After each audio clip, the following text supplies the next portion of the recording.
People are expecting quite a bit. Gotta figure out how to make money on this. I really want to. I can feel it down in my plums. They're getting a nice bluish hue. Getting ready to take them to the farmer's market. Okay, baby, but don't hurt yourself with that big juicy hog of yours. In hard times, or when a man has worked at a job 30 years, they give him a watch, kick him in the butt, and say, hey, a computer took your place, daddy.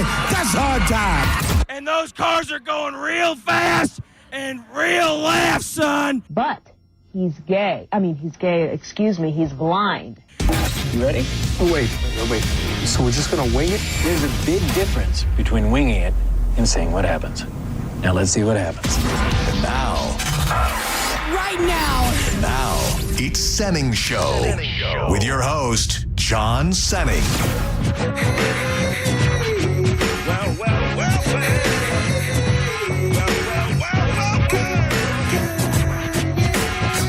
And I be catching them northern black like on the 10-pound test. Smoke cess, never fast, take a guess. I be the early morning stone pimp. Straight limping, booze farm drinking. At the party, big booty pinching. Chilling like a villain. Balloon filling, whack MC killing. The fine hoe drilling with the $1 million talent and the 10-cent brain. Been gone too long, too much cocaine. But now that I almost forgot my drum. Oh, no. Now it's just a good luck charm. It's just meant to be. I just have to have it with me. Welcome to Senning Show on a Monday that feels a lot like a Monday. We're going to try and change that. My name is John Senning. He is Dizzy. Thanks for being here. 800-771-1025. Sorry to the person I just hung up on immediately. It wasn't personal. You can interact with the program. Check out the Vroom YouTube 1025 The Bone, and you will see that we are live.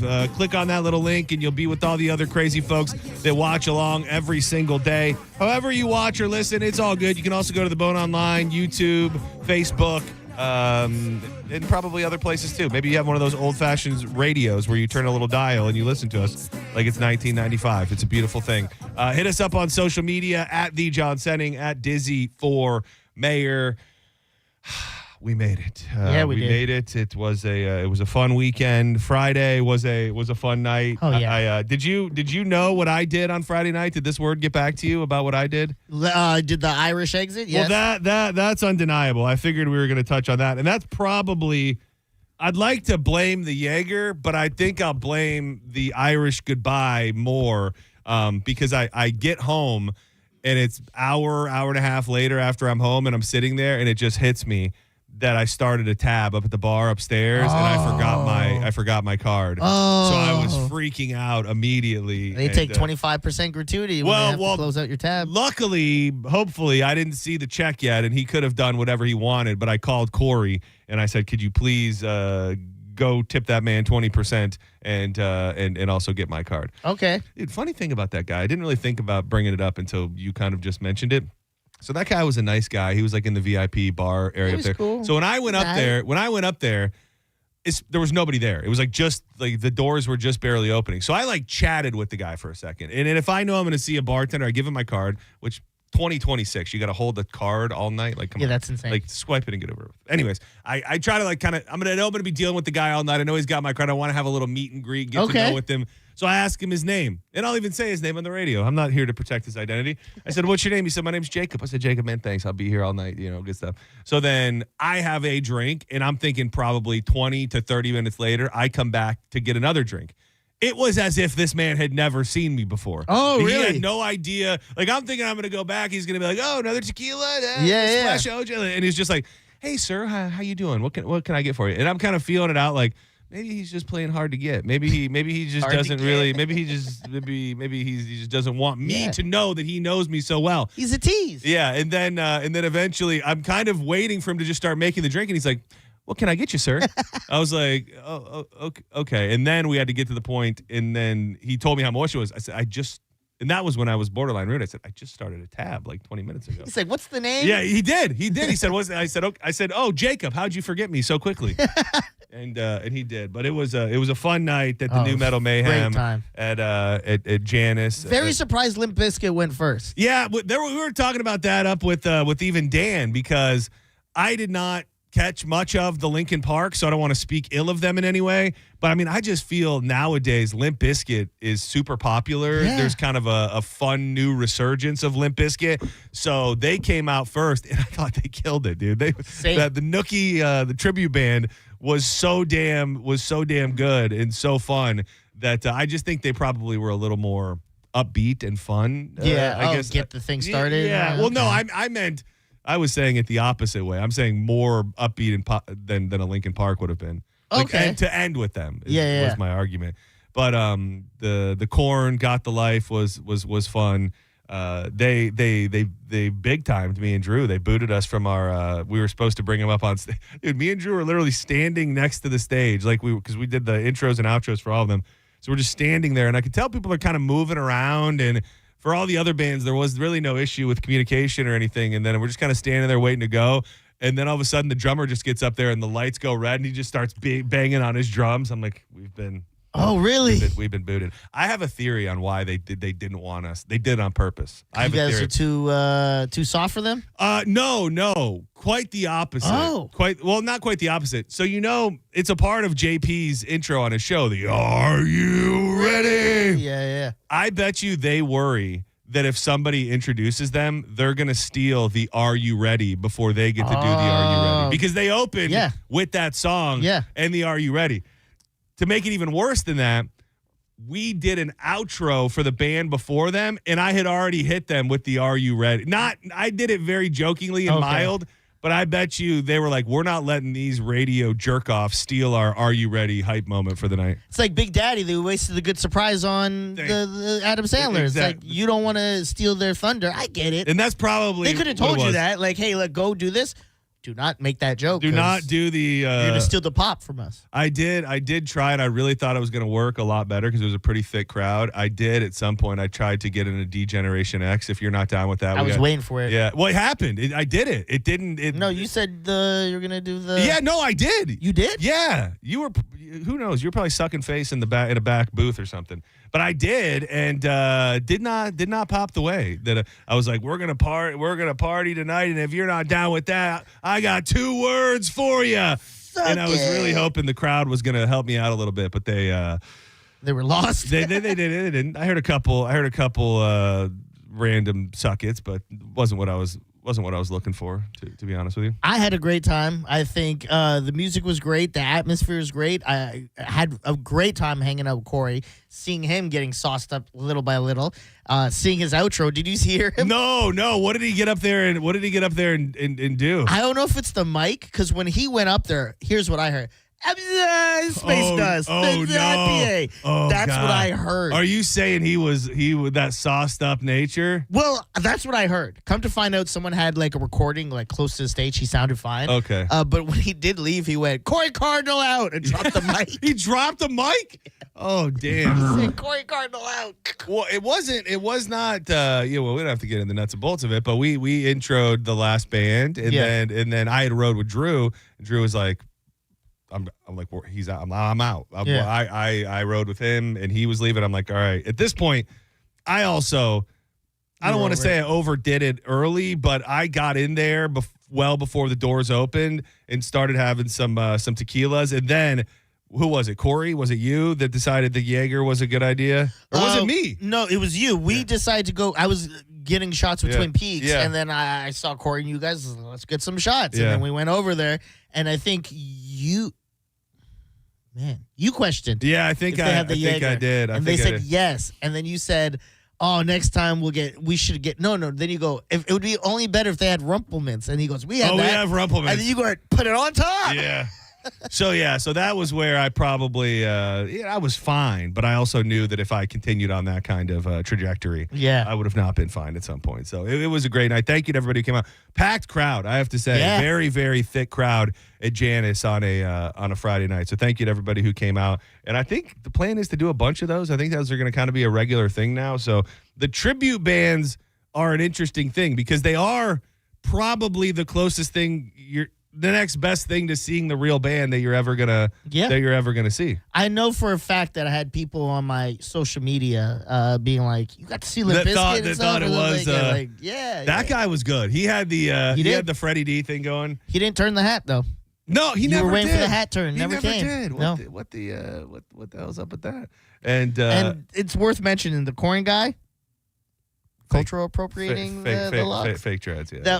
That upset me. Not fake in like dreads. a very bad way, but like fake dreads. Corey said that to me. I go, who? And I look at him, I go, oh my God. Fake It's not even, he's not even trying to hide it. Yeah, well, I mean, you walk the line when you're a tribute band. Yeah. I think you're supposed to kind of look the look as well. Okay. So it's tough. Like, let's say, I mean, I don't know, no disrespect. I don't know that Got the Life Corn tribute band is enough to like pay your bill. So he probably, That's true. works in an office or something. Like, I don't think he could dedicate his life to growing out the dreads, just like Jonathan Davis. But good point. It was a lot of fun, dude. There was a couple things that I wanted to mention to you. You just have I don't know what your thing is, but you just have a thing. You have a thing. Maybe it's sex appeal. Maybe it's something else. What? But we at this point, it's still early in the evening, and some guy came up to me and was like, "Hey, can I buy you a drink?" And I just got a drink. I said, "No, I'm good." I said, "Diz though." I said, "Get Diz a drink." So then I look over, and you're getting a drink from the little bar at the inside Janice, and there's this, I mean, super hot looking bartender lady, and she's just like, "Come here." And she grabs your face and just pours the half of neutral right down your gullet. I forgot Was that just about completely unsolicited? That just happened just naturally. She just grabbed my face, and I didn't know what was going on. But again, good looking girl. I was like, what is happening? She grabbed my face, started pouring it down, and it was so weird because she was just locking eyes with me. Yeah, I don't know what was going on, but you guys, And I walked away. I think you even said, you go, did you pay extra for that? No, because the guy, that's what I said to the guy. I said, did you put her up to that? He goes, no, I didn't. So good on you. Also, knows Twin Peaks. Who, the guy or the bartender? The bartender. Oh, they kind of had a similar look. She walked up and she's like, "Oh, that's my homegirl." I'm like, that makes let's walk away from her. It was a pleasure to see Twee Peasy as always. Very lovely lady. She had something for you. You left too early. You didn't get it. So she'll give it to you next time. Huh. Very thoughtful. Very thoughtful item she had for very you. Thoughtful. I don't want to say because it'll give it away. Okay. Very, very thoughtful. I don't. I like to beat around the bush with your dating life, but I'm going to say this one time out loud on the radio. Okay. I think that lady is very good for you. You do? Yes. I like that. Good. I think she is. There's something about her. I don't know what it is, but she's a positive influence and presence. I can see it in you. I can see it in her. And I think I'm pulling for you. I love that, man. I don't know enough though. If she turns out to be a serial killer or something, don't blame it on me. Yeah. But nothing but a good vibe. I got to hang out with Corey and me, and we went out after. I saw you did a little double date. Yeah. Look at me. I would have been a fifth wheel rolling around with you guys. Nah, we would have had a great time. You maybe could have brought an older lady with you as we did. Just find a coug to join the boys. Senning Show, you're live on the air. Who's this? Hey, this is Angelo. I'm the lead vocalist for Got the Life, the Corn tribute. Oh, hell yeah, dude. How you doing? I'm doing great, man. Listen, I was listening to the show, and I want to apologize. I don't think I don't think we got the communication right there because I don't think anybody told us that you were going to announce us. Okay. So, man, I was really hoping that the truth is that you were didn't want us to steal the "Are you ready" moment. No, sir. No, man. We love you guys, man. If we would have known that, we definitely would have just stood there and waited for the introduction, dude. We had no clue. Oh, you're too sweet. Where do you guys normally perform? I take it the fact that you're listening and calling that you're local. Oh yeah, 100%. We're all from the Tampa Bay area, man. And we listen to the show all the time. Love you, love Drew. You guys are great. And like I said, lack of communication. If we would have known, we definitely would have waited. And I was everybody was okay, completely fine. Maybe our boss, Dan, was more perturbed than anybody else, but everything was just fine. Now, do talk to us about the hair. What's going on with the hair?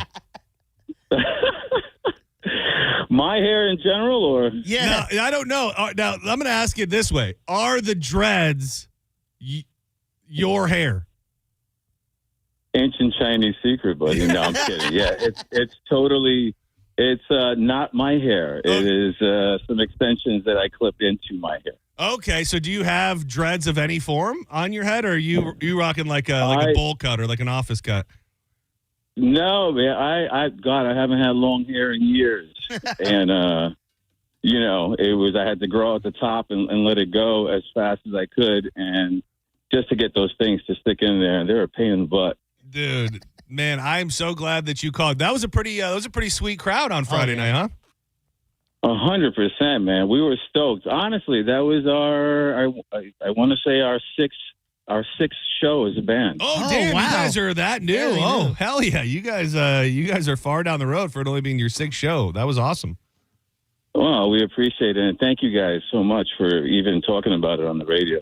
We really appreciate it. I had a great time. Where can people? You got a social? Are you on Instagram or Facebook, or where can people find your shows? You could find us on Instagram or Facebook. Just go to gottthelife.com. Also, that's our website. We have all our shows listed on there. We'll be playing May 16th in Bradenton at Ascura, and then we're coming back around May 31st up in Sarasota. Oh, hell yeah. At the Encore, and we'll be at Revolution Live on May 30th, May 31st, we'll be at Encore. Hell yeah. Well, go out, see Got the Life. Angela, I appreciate you checking in, and no hard feelings that you guys bumped us. No, man. Sorry again. We love you guys so much. I'm messing with you, man. We were great. Hey, we were there no matter what, so it was less work for us. You made it easier on us, so it's all good. You rock, brother. Have a great day. You too. Later. Take care, guys. Bye. That's awesome. That's so funny, dude.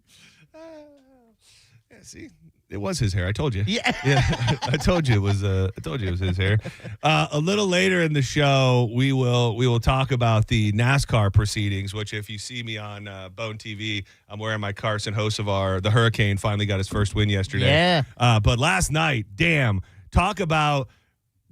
Sometimes it's easy to get caught up in the moment, and I was trying to think back to some of the more physical series or matchups in general, and I know that kind of out of last season into even the preseason of this year, the Panthers and the Lightning had some hatred going, and it was hard hitting and it was wild. That being said, I don't know that there has been a more physical series with so many oh my god hits and moments as this series between the Lightning and the Canadians. And my first observation on Friday night, that was pretty funny. So could not find the game inside Janice at all.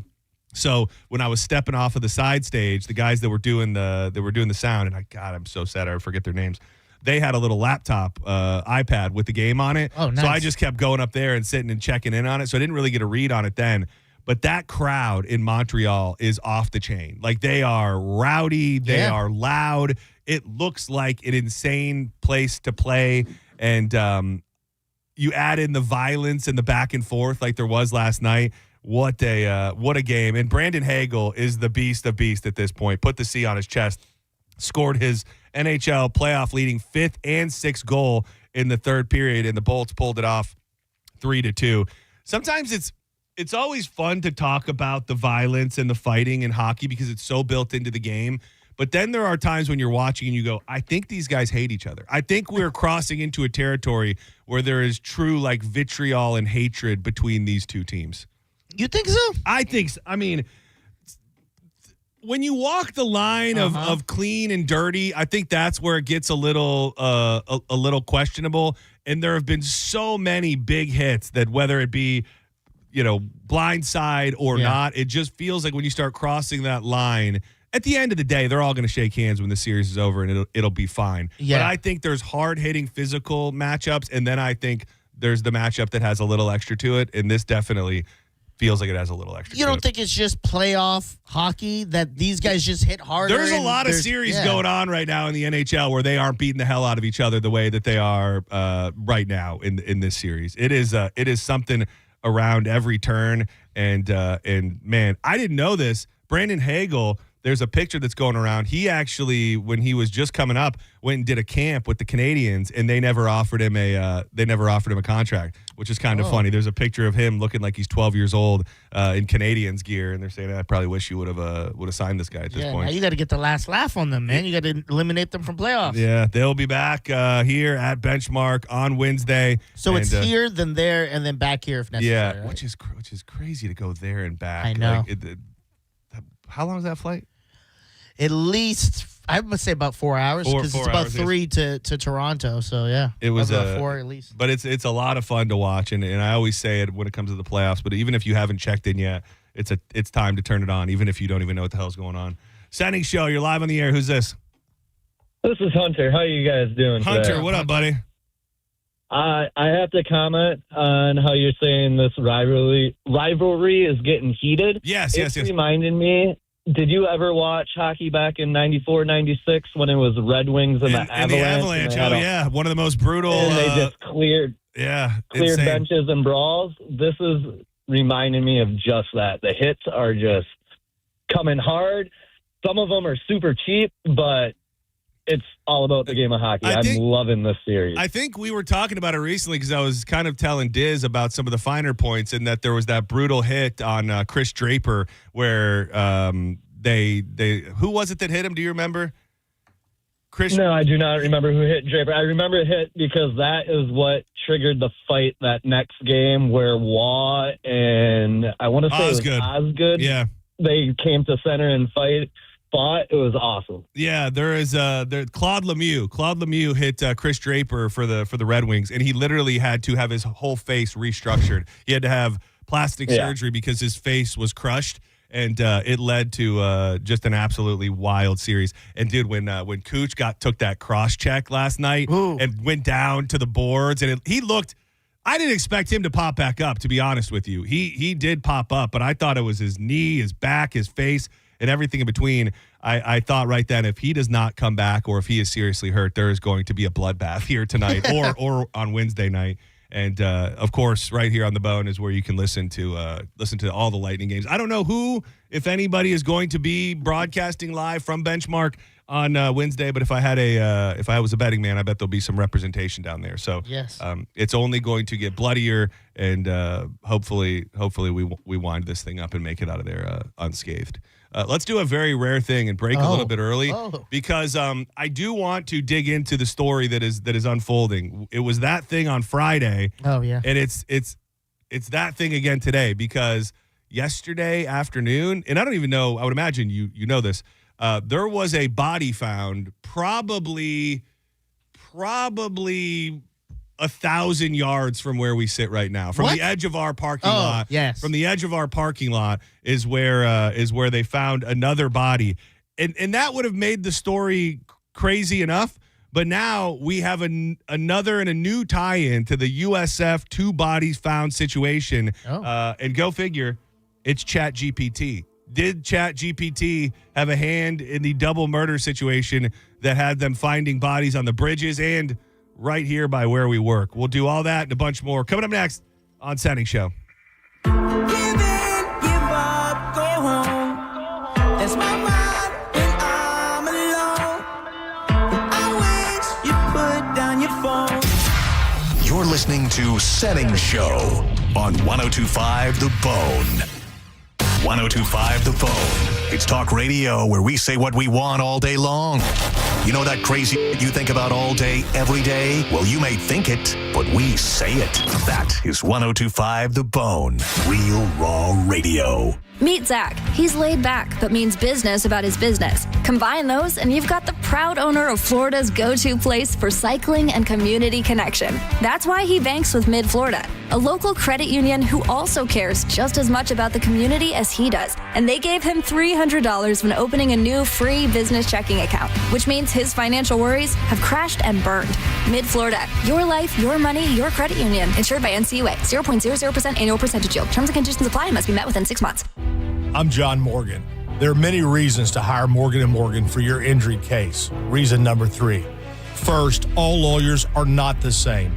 If my family had an injury case and I couldn't hire us, there are only about 3 to 4% of the lawyers out there that I would hire.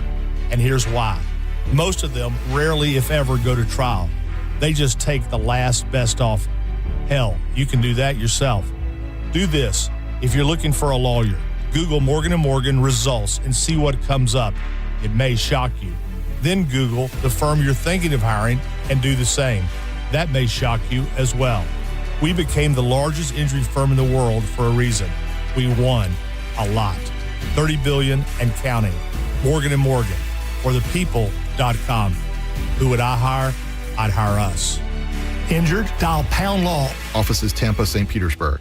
Men, if you're suffering from erectile dysfunction or PE, you're not alone. Most importantly, you don't have to live with it. Prestige Men's Medical Center restores men's sex lives in just one visit. Their painless breakthrough treatments eliminate ED and PE, even when Viagra and Cialis don't work. Here's Dr. Simovitz, specialist in men's health. Prestige Men's Medical Center's painless breakthrough treatments eliminate ED and PE. Regardless of age or medical history, 98% of patients see instant results right in the office. Men are now lasting longer than they ever imagined. And the best part, at Prestige Men's Medical Center, your consultation and first treatment are free. Qualified patients even get their testosterone checked free. Call 813-499-2888. 813-499-2888. Take control of your sex life. Don't wait. Call now. 813-499-2888. John Senning here. Look, I don't need to be an attorney to tell you distracted driving is bad. And Tampa attorney Mo DeWitt sees the aftermath every day, and it's awful. Do me a favor. Eyes on the road, hands on the wheel, and keep it right here on 102.5 The Bone. If you're injured on the go, just call Mo. Just call MOE.com. When you're hiring, have you ever felt like you're missing out on meeting truly great candidates for your roles? It seems impossible to find them, but they have to be out there somewhere, right? Well, they're not hard to find when you know where to go, and that place is ZipRecruiter. And right now, you can try ZipRecruiter for free at ZipRecruiter.com/radio.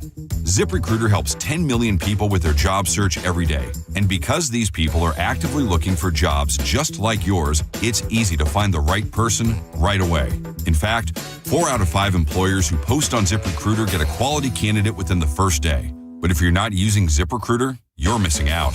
So see what it's like when the impossible is easy. When you go to ZipRecruiter.com/radio right now to try ZipRecruiter for free. Once again, that's ZipRecruiter.com/radio. ZipRecruiter.com/radio. Never miss out on great candidates with ZipRecruiter. If you want unlimited talk, text, and data on a super fast network, Big Wireless will sell it to you right now for as little as $70 a month. Or you can buy it from Pure Talk for half of that.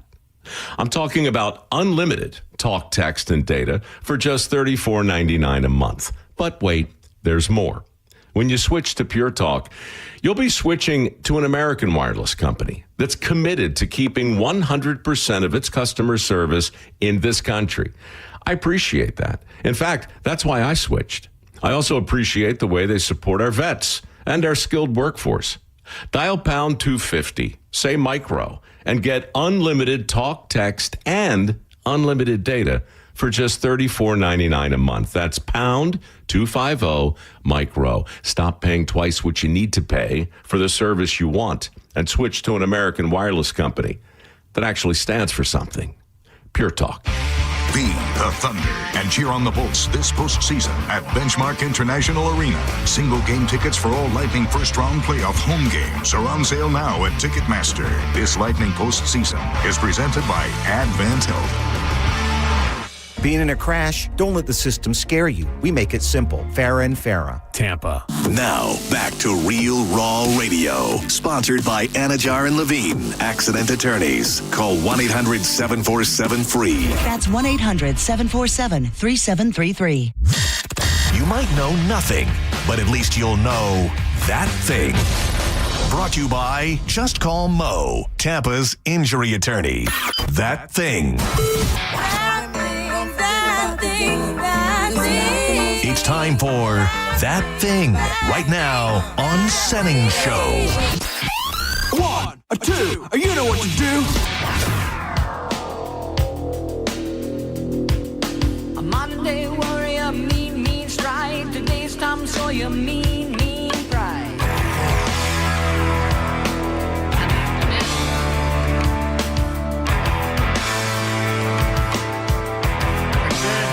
The Neil Peart of the Bone.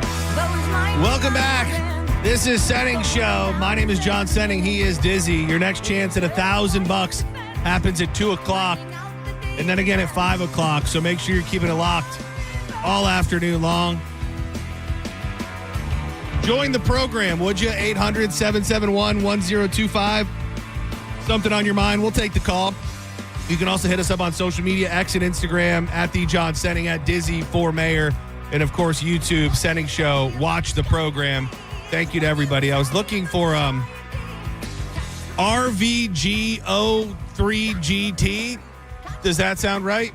That sound like a newbie? I feel like I would have remembered something so weird. Yeah, and he said Carson FTW, so that means he's a Hurricane fan, and for that, I'm a fan of yours, sir. Thank you for being. Oh, and he also said F Canada, which. Oh, there we go. I'm a fan. Do you have problem with that? No, I don't like Canada. Well, I know, but I mean, you are.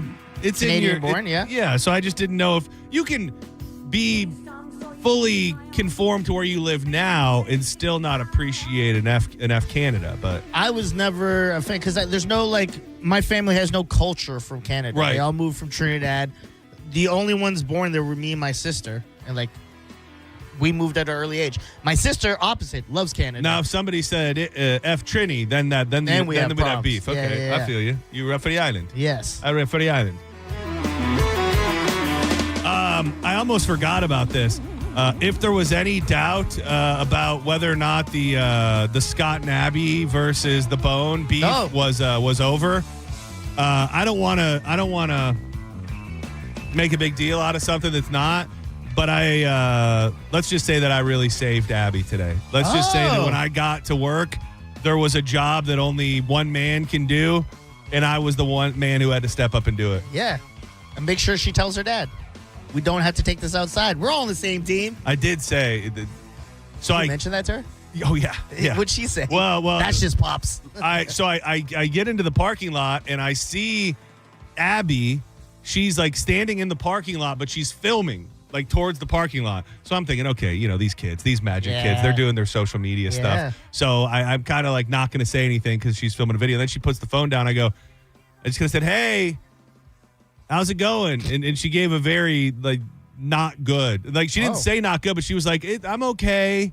To the point where something was up. Question. And I said, well, what's going on? She goes, well, I have a problem. There's a family of ducks under my vehicle, and I don't know what to do. Yeah. So I go over there, and sure enough, a bunch of big ass ducks just hunkered down right under her vehicle. So as a bit of a duck whisperer and a man of the duck community, I would say animal whisperer. Animal whisperer. Yeah. Thank you. I gently got down onto all fours and I started talking to the ducks. Pocahontas and I said, guys and gals, we got to go. Yeah. I said it's time to get up on out of here. You don't have to go home, but you got to get the F out of here. So I had my water thing, and I'm like. Oh, I thought you were going to say start throwing water. I was giving it a little shake. There was ice in it then. I was like, come on, little buddies. Come on, little buddies. Come on, everybody. And they were just gently started picking themselves up and moving along. And she said, consider beef squashed. You really saved me. And then that is when I said. But that's for you, or is that I took it. I'd like to extend it. I'd like to think that my good graces extend to everybody. Because then I did say, and I hope your dad doesn't really want to beat me up. And she said, did he really say that? And I said, yes. And she goes, oh, okay, bye. No, there was not an overwhelming reassurance. It was kind of he's fine. Okay. Dude, radio's tough, man. I remember stuff that I used to do with Drew and Seth back in the day, and stuff I think maybe even that I did when I was younger, where I was getting piled upon. And I think it's tough when your parents are listening and you're doing things and you're being presented in a way that is not good. I couldn't imagine what that's like when you have a young daughter in the game. So I respect everybody's parents and the fact that they might not like what's going on the radio. Yeah, especially for sure in our station, you have to prep them. I know early on too, with the punch out stuff. Yeah. They would listen. I wasn't listening to the other shows. Yeah. I was in fight training mode. Yeah, but my mom would pops would be like, you hear what they're saying on Drew's Yeah. show, or they hear what they're saying on Mike's show or whatever. It's like, yeah, they got to sell, man. What You do do, expect? and I mean it's part of the game. Yeah. And you know, we always joke about the kumbaya thing, and I kind of do take that to heart a little bit, just because I don't ever want it to be ugly. There's always, I think you and I have a good ball busting rapport where we can pretty much say or do anything, and the other one's not going to get mad. I think we know the line. Yeah, but there are lines out there, and for many years they get crossed in different sort of ways. I'm trying to think of the stuff that there was a couple that not talking about my parents being mad, just where I was mad. I remember the Shmoo was a big one.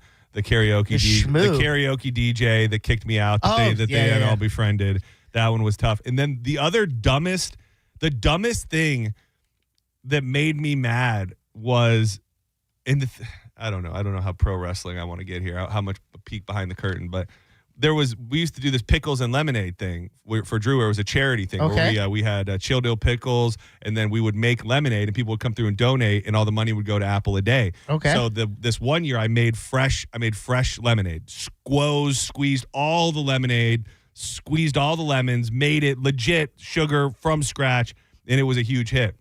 But it took forever, and the next year it was going to be even bigger.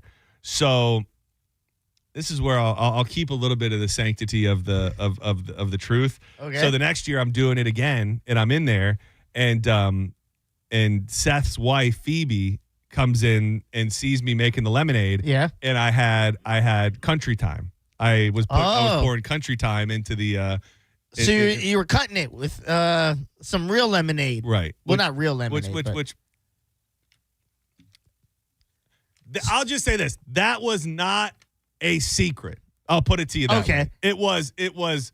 She called in, and then it proceeded to be just people calling in, like attacking my integrity and my character for what felt like days on end. And it was the dumbest thing ever, just lemonade. But that is in the category of probably the second thing that I remember being legitimately mad about it. Because at some point it became less about the lemonade and like, you're a fraud and you're a liar because you wanted to perpetrate this fake lemonade. And I probably got in my feelings a little bit then. Man, I'm glad I didn't have too many of those moments when I was, and that's probably why I don't have my own show, grinding up on it. I think the only thing that ever rubbed me the wrong way was the me and JR beef when that popped off. But then because of that, me and JoJo became great friends off of that. So. Yeah, I also think it just depends on how you positioned yourself. I think that everybody just has a different vibe and a way that they carry themselves. And I allowed myself, I'm not saying it in a bad way. I relished being that, sidekick stunt guy type person for many, many years. So I don't think you ever really, attempted to or allowed yourself to be positioned for good or bad that way. So everybody gets through it. But needless to say, I understand why parents can listen to their kids on the radio and go, man, you work with a bunch of dicks. Yeah. I mean, even with their side of it, how they portrayed us. Yeah. When you go listen to that, I go, well, I can see why people all of a sudden these strangers hate me. Or like, get this guy out of here. I did mean to tell her, and I'm not rehashing a beef. Everybody's fine. I meant to mention it to her.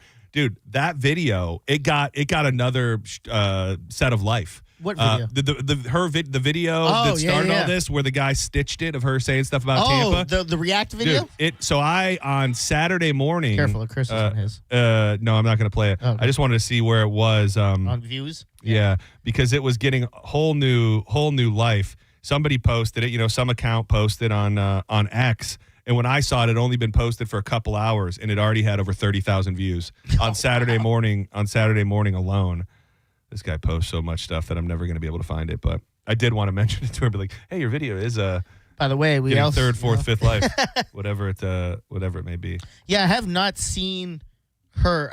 I barely saw her around that time. So there was never a time I don't want to just add her to social media, be like, "Hey, it's me. Is everything good?" You're gonna that seems weird, especially if you talk like that. Exactly. But I could tell Scotty's still upset about it. Yeah, I don't know about upset. Everybody's fine. Everybody works through it in their own ways. Yeah, I guess so. I can't find it. Either way, needless to say, it got posted by some random, probably bot account, engagement farming account on Saturday morning, and had at least 30,000 views in the first couple hours. So it's so interesting how the internet works like that. They're welcome. Yeah. Well, it's not your video. Oh, yeah, it's actually not even theirs. It's the guy. guy. It's whoever the hell. What's his name? Good luck. You're welcome. Yeah, whoever that guy is. Yeah, he's the one that deserves the. Send us some lunch one day. That thing today. This story is just is crazy. We hit it on Friday, and at that point, we were trying to put everything together about the two missing students from USF. There were at least four different crime scenes, including body parts being found on the bridge. And then I want to say it was Saturday before we had the body found right here by the station. They already charged the guy. So they must have had enough blood or had enough evidence before they even found the body to charge this guy. So as of Saturday, Hillsborough County Sheriff's Office upgraded the charges against Hisham Abu Garar. Yep. In connection to the disappearance of the two USF students, investigators now say a case involving the two missing University of South Florida students is a double murder. So they announced that, but they still say they're looking for the other body. And then yesterday, I think it was Drew. So crazy how the news works. So that ONITB, it's kind of like a I don't even know what you would call it. I think it's just a freelance news site. Like I think it's a guy that runs it, and he just finds news. He has a huge following. And early in the day yesterday, they posted a thing that was like a bulletin from the Pinellas County Sheriff's Office that just said body found in the water. It wasn't until late last night that the main news reported it, but Hillsborough and Pinellas Sheriff's deputies recovered human remains Sunday afternoon in the water near 4th Street North in the Howard Franklin Bridge. If you don't know St. Pete and you don't know where the station is, I can't really explain to you how close this is to the station. I didn't know this part of it. Yeah, it is. It is literally right here. If you started walking there from here right now, I think you could absolutely be there in less than 5 minutes. If you drove out of this parking lot and you didn't hit a red light, you would be to the spot in probably a minute or less. Officials immediately did not identify the remains or officially link the investigation to the missing USF doctoral student, Nahida Bristi, who is still missing. Wouldn't it be crazy if it's not her? Oh, it's another thing that's just random? Another body. The remains were found in the same area where the body of another missing USF student, Zami Lamone, was located on Friday. And then, of course, the guy was arrested. 2 counts of first-degree murder with a weapon and the deaths of Lamone and Bristi. So I'm thinking to be able to charge him with murder, they must have found an insane amount of her blood on him or in his house. I don't know. Oh, it was her stuff? I thought it was because of him. Well, no, I'm just saying they charged this guy with double murder before they found the second body. Yeah. So it would be, of course, assumed that they found the other guy, but I don't think it works like that. I don't think you can charge somebody without a body unless you have something that lets you know, first of all, that person is definitely dead and being attached. So they must have just found a bunch of DNA. Yeah. Dozens of Hillsborough Pinellas County Sheriff's deputies investigated the area along forensics officials and the medical examiner. Investigators focused on the mangroves at the water's edge along a biking and walking path. Officials used multiple boats and a helicopter to search the area where the remains were found. And as if this story could not get any crazier, hold on, there's another update. So we had touched on, I think it was the shooting at Florida State a few months back, and we had a story that guy had been using ChatGPT to help him plan the murder. Well, what do you know? That is now going to be at the center of this as well. The suspect accused of killing the 2 USF students used ChatGPT to search for information about how to dispose of a body. Gotta say, ChatGPT kind of let him down because he didn't do very good. Yeah. I mean, if I may say so myself, I don't know what they told him exactly. He might have a lawsuit. Dude. Write it down for both. How's that? I don't think you can put forth a lawsuit regarding a crime that you committed, but there could be something. So authorities say that the case quickly became pointing to one of Zamil Lamone's roommates, this Hisham gentleman. Investigators used a combination of cell phone location data, license plate readers, and information from the suspect's car to retrace his movements, ultimately leading them to the first body. His body was found inside trash bags that had been dumped near the Howard Franklin Bridge. According to the criminal complaint, they matched similar heavy-duty. It's always crazy to me when they can match the bags and the stuff. So they matched the trash bags to the bags that he had in his house. And I guess they're saying this guy had been stabbed to death based on his injuries. Court documentation also point to what investigators describe as possible premeditation before the murders. He was seen buying trash bags, duct tape, cleaning supplies, and air freshener. And he also used ChatGPT to search for information about disposing of a body. I'm all for piling on all the negatives of ChatGPT and why it's going to be the end of society. But I don't think this is an example where you can do it, because at some point, what's the difference between ChatGPT and Google? Exactly. You can Google this, and I'm sure it'll give you some results. It was like, I don't know, it seems kind of crazy. But does it Google log it in a certain way and send it to authorities? Like, hey, someone's asking how to. Well, I think once they get I see what you're saying. No, and that's kind of what we touched on the other day, was that I think that at very least, if they're going to go far down that road, there should be something in place where a little red flag goes up and gets sent to the police and be like, hey, we think this guy might be planning a murder or some variation of it. Well, you're talking about Google or ChatGPT? Both, really. Yes, but ChatGPT, I think because it's smarter inherently, there's more of an onus to let somebody know. Yeah, it should flag and say, this device is asking me about this. Maybe investigate. So this is just a smidge of the exchange between this guy and ChatGPT. I love this. What happens if a human is put in a black garbage bag and thrown into a dumpster? What ChatGPT say? I gotta say that's a question I'd be interested to know the answer to as well. Court documents said that the AI chatbot responded, "Sounds dangerous." That's it. He then responded, "How would they find out?" How would they know? They're not going to know. How would they know? How would they? Nobody's going to know. No one's going to know. It doesn't really give much of the back and forth, but other alleged questions to ChatGPT was whether a person could survive a gunshot to the head, whether neighbors could hear gunfire. God, this guy's an idiot. Yeah. Whether neighbors could hear gunfire, and how to change a vehicle's VIN number. He may as well typed in, can I get in trouble for asking these questions? Exactly. Is this bad? And then to what I just alluded to, bunch of blood from both of them in the bathtub, blood patterns on the floor, described as human size, personal belongings that were discarded in a trash compactor of both of theirs. They was all soaked in blood. So what we don't know yet is why and how. I think that you probably had it with your first guess that this is some sort of bizarre love triangle. This guy's taking his girlfriend back to his house. Either that guy falls in love with her, or they fall in love, or some variation of it, and then he just decides that I guess everybody's got to die at that point. It's the old, if I can't have them, you can't have them, and no one can have them. Crazy. He was arrested. So he was arrested Friday after the brief standoff at his parents' home. He changed his story multiple times when confronted with electronic evidence. At one point, he told detectives his roommate had never been in his car, and then later claimed he had driven both of them to Clearwater at some point.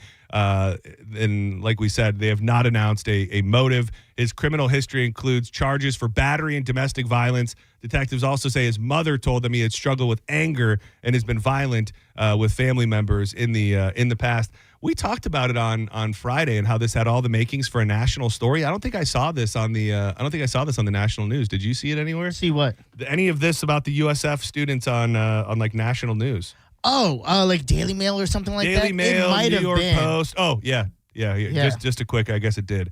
CNN. Two University of South Florida doctoral students were promising researchers. Now a roommate is charged in their killing. Yeah, it had to make big news. With just the story alone is creepy and weird. I don't just understand how people can think they can get away with anything like this. I don't think in this day and age. I wonder that. Do they think but I don't think they can. What do you mean? I don't think, like, subconsciously, I think they know that they're going to get caught. Like, they go through the motions of trying to cover their tracks, but whether it's self-guilt, whether they want to be punished for it, whether I'd like to think sometimes it's just sheer stupidity. Yeah. Like, this guy, the people that really, really, really don't want to be caught for a crime normally are much better at covering up their crime than this guy. And I think you're just going through the motions of what you think a criminal would do, but in actuality, you're just failing. Yeah, like I get hitmans, assassins. Okay, you hire someone out of state or country, they come, they kill someone, they leave, probably never getting found out. Murdering someone that you know, that's in your circle and thinking, they'll never catch me. You know, the person that I see every day. Yeah. I'm never going to be a suspect. Yeah. It just, you have to get away with so much, not even just completing the murder, hiding the evidence, not having any witnesses, or you talk about it later, or the detectives have to be ignorant. Like, there's so many variables that have to happen for you to have a chance to get away with it. Dude, this is what I'm going to say is terrible. And I'm never going to kill anybody, and I don't want to kill anybody. You'd be terrible. This is more about oh God, no, I'd be much better than you. What? Diving into that. But I do wish there was a way.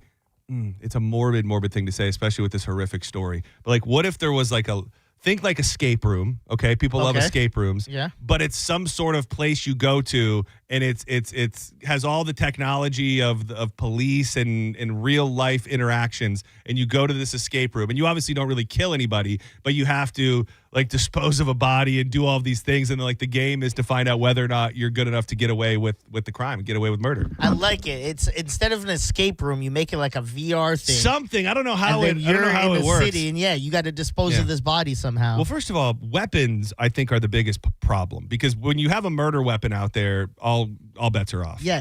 Didn't we mention, I don't know is this where you're going with it, that it would be better to have a weapon that can disappear? Icicle. Yes. Giant icicle. You had mentioned this before. Giant icicle, possibly a giant stake or something, like a wooden stake. Something. Well, what are you killing, a vampire? Well, I'm just saying, if you use the wooden stake, boom, you throw it in the fire pit. How messed up would it be? You think you've got it perfect because you've got the wooden stake and you're going to burn all of the evidence, and then they end up coming to you because we're under a burn ban in a drought, and they're like, that's how they catch you. They catch you. They're like, you can't be setting this fire. Oh, that smells like human body. Yeah. So you're in big trouble. By the way, cannot go unsaid. Raindrops did fall in the Tampa Bay area over the weekend, and many people, a lot of fine folks, are saying it's all because of the rain segment we did to open the show on Friday. First message I got was from one of the listeners, Gia. Gia sent me a message on Friday at the thing, and I think she was in Lakeland. She's like, there's rain. Dude, and I checked everywhere. There was no rain forecasted. Would have been a little more impressive if we could have seen it spread to Tampa, St. Pete area. But just know that if you experienced rain over the weekend, you can thank your boys for that. And your boys. The AI Indian dance was pretty damn good. That was awesome, right? Yeah, look at Diz's social media at Dizzy for Mayor. AI is so good when you don't just ask it to help you with murder. Exactly. It can pretty much do everything. It can pretty much do everything, but help you plan a murder properly. And the it's like it knows, because the photo I used, it was from like us at one of the lives at Ferg's, like the first one. It made you jacked. I don't know if you noticed it. I was like, hey, I must know. John Senning's on it. I thought I looked like both of us kind of looked like we would make perfect Native Americans. We did. Yeah. We did. Your beard worked perfectly with that. The sunglasses on while doing it is what made it for me. Yeah. Well, they were traditional Native American sunglasses. Yes, they were. Clearly. First Nation lenses. Dude, I want to go do that one day. I want to go like coyote and like be entrenched with a tribe one day. We could do it, but we'd have to go to Canada. That's the only connections I have. You got connections to the tribes? Yeah, my boy works on like a reservation, and he told me, because he's like, whatever it is, he manages it. He's no Native American in, by the way. When he got the job, they made him make a drum. You'd love this. Whoa! It's part of the thing is you have to make the spiritual drum, but you have to gift it to someone as well. Whoa! It's not like you keep it and that's yours. It's you made it, and now this is like, here you go, John Senning. I made this. Wow. Yeah. Dude, it is so interesting because my family came over on the Mayflower, but there's something, and I'm not joking with what I'm saying now. I have always just felt this connection to the Native Americans, and I don't know why that is. I thought when I slaughtered them, maybe, but I thought, but you want to know what? It's probably because we made love to them. Yes, I probably John Alden. They called it that. Well, John Alden. Dude, there was some mutual lovemaking. There's some Pocahontas love stories in there. There was a lot of. They couldn't just make that story up. That had to come from a place of truth, John. There was a lot of graping going on, but at the same time, you're telling me that not one lovely Native American lady was like, "Look at that white king over there. Let me go ahead and take that bad boy for a ride. Let me see what he's up to." This white king. Yeah, take me for a ride on your boat, big boy. We all know ladies love a boat, and we rolled up on the biggest of them all. So yeah, they did. That reminds me of when I went through a phase of about Native American rap. No, you didn't. I swear to God. No, you didn't. Yeah. This is real. This is not a joke at all. I believe it because he had a photo with two of them. I go, who the hell that? They go, Native American rappers. Dreezus. Okay. Colorful buckskin. The object of my desire is the color of my skin. So divided on my kin. Watch me turn the tables till we eating like some kings in beautiful headdresses. The culture is so impressive. I'm just hoping I absorb it when he passing me the message. Cause baby, it's depressing living in this mess we call a home. We should take it back. The chokers resting on the collarbone. Arrowheads right along. The enemy like styrofoam. Dude, it's a lot like the country hip hop rap we have here. Only oh, maybe they're the next up. I'd love to see it. Forever repping my clan. All right, don't go anywhere. We'll step aside before we give away our $1,000. That is coming up. Your next chance at $1,000. And when we return, we will properly vroom vroom. It was a moment I have been waiting for quite some time. My favorite driver as of late. He's a Michigan man. He's a young buck who likes to stir up trouble. And he did something yesterday after the race. They're calling it the greatest celebration of NASCAR history. Is he in trouble? Will it be canceled? We'll talk about all that and another form of racing that, man, I don't even know how to tee it up for you. All you need to know is that it'll be full of a lot of room. Some of the room coming right from the human body. Walk beside them. There's not enough leaders out there we should be riding. They left our people broken, but homie, don't play the possum. Learn to grow yourself a set, cause you can bet there's nothing promised. You're listening to Senning Show on 102.5 The Bone. Stream Real Raw Radio live anytime on the free 102.5 The Bone app. If you're the victim of a car crash, take back control of your life. Call Anajar and Levine Accident Attorneys at 1-800-747-FREE. Tag him the ultimate refreshment with Seagram's Escape Spiked at WWE. Bringing the heat at 10% ABV and knockout flavors like Slammin' Me Happy, Pineapple Powerhouse, and Slammin' Blueberry. Seagram's Escape Spiked. Choose your flavor. Feel the power. Step into the ring.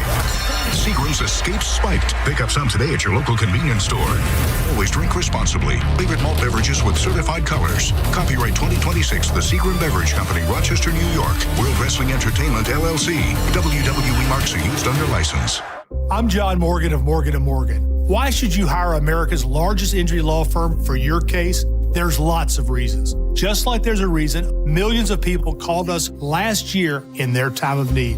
When it comes to fighting for justice and compensation, millions of people across the country trust us to go to battle for them. We became the largest injury law firm in the world for a reason. There's only one Morgan & Morgan, forthepeople.com. Injured? Dial pound law or visit forthepeople.com for an office near you. Galvin here with some important news. Badger Bob's is now in Tampa Bay. Have a problem with your AC? Well, Badger Bob's can fix any cooling or heating breakdown fast with a 1-year parts and labor guarantee. And if the problem returns, so will Badger Bob's. You get upfront and flat rate pricing on all repairs. Book a free estimate or service and see real-time availability online by visiting badgerbobs.com. HVAC license CAC 1815977. While most dealers want your tax refund, Ken Ganley Kia wants you to save it. And with more new inventory than any Kia dealer in Tampa, that means more savings for you this tax season. Make your refund go further with up to $5,000 off MSRP on 2026 Kia Sorrentos and up to $4,000 off MSRP on 2026 Kia Sportages. Shop over 850 vehicles at KenGanleyKiaNewportRichie.com. Uncle Sam took his share. Now you keep the rest. For offer details, call 727-853-1393. Warmer weather is finally here, and that means cookouts, ball games, and maybe enjoying some time on the water. But it also means lots of heavy food, sweets, and maybe an extra adult beverage or two. Thank goodness we both take Active Liver from New Nordic. Did you know your liver works around the clock processing food, sugar, alcohol, and everyday toxins? All the things that can really impact your health. That's why daily support matters. Active Liver is designed to protect normal liver function and support your body's natural detox process. With trusted natural ingredients like milk thistle, turmeric, and artichoke extract, it's gentle enough to take all year long. No harsh cleanses, no extreme detoxes, just simple daily liver support. We really feel the difference. Active Liver helps us enjoy the good things in life with peace of mind that our liver Liver isn't working overtime. Active Liver is available online at Amazon or NewNordicUSA.com. And you can find it in stores at CVS, Meijer Grocery, Wegmans, and now Active Liver is available at your local GNC.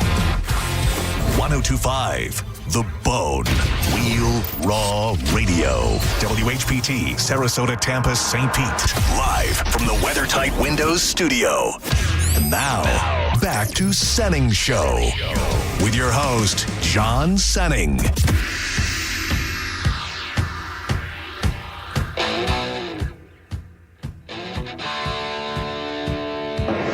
Edging up on the bottom. They're 3 wide. Crease. Contact. 4 cars into the wall.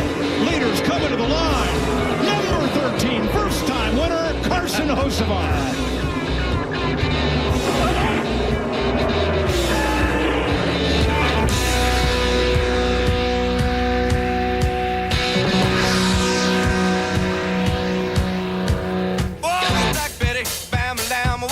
The Hurricane, baby.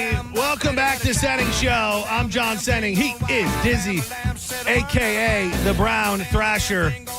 Never forget. Dude, I had I didn't see him, but there was a bird going crazy in my backyard last night, and I didn't know what it was. That I had to bring out my little app, and the Brown Thrasher was just calling to me all night. Really? Yeah.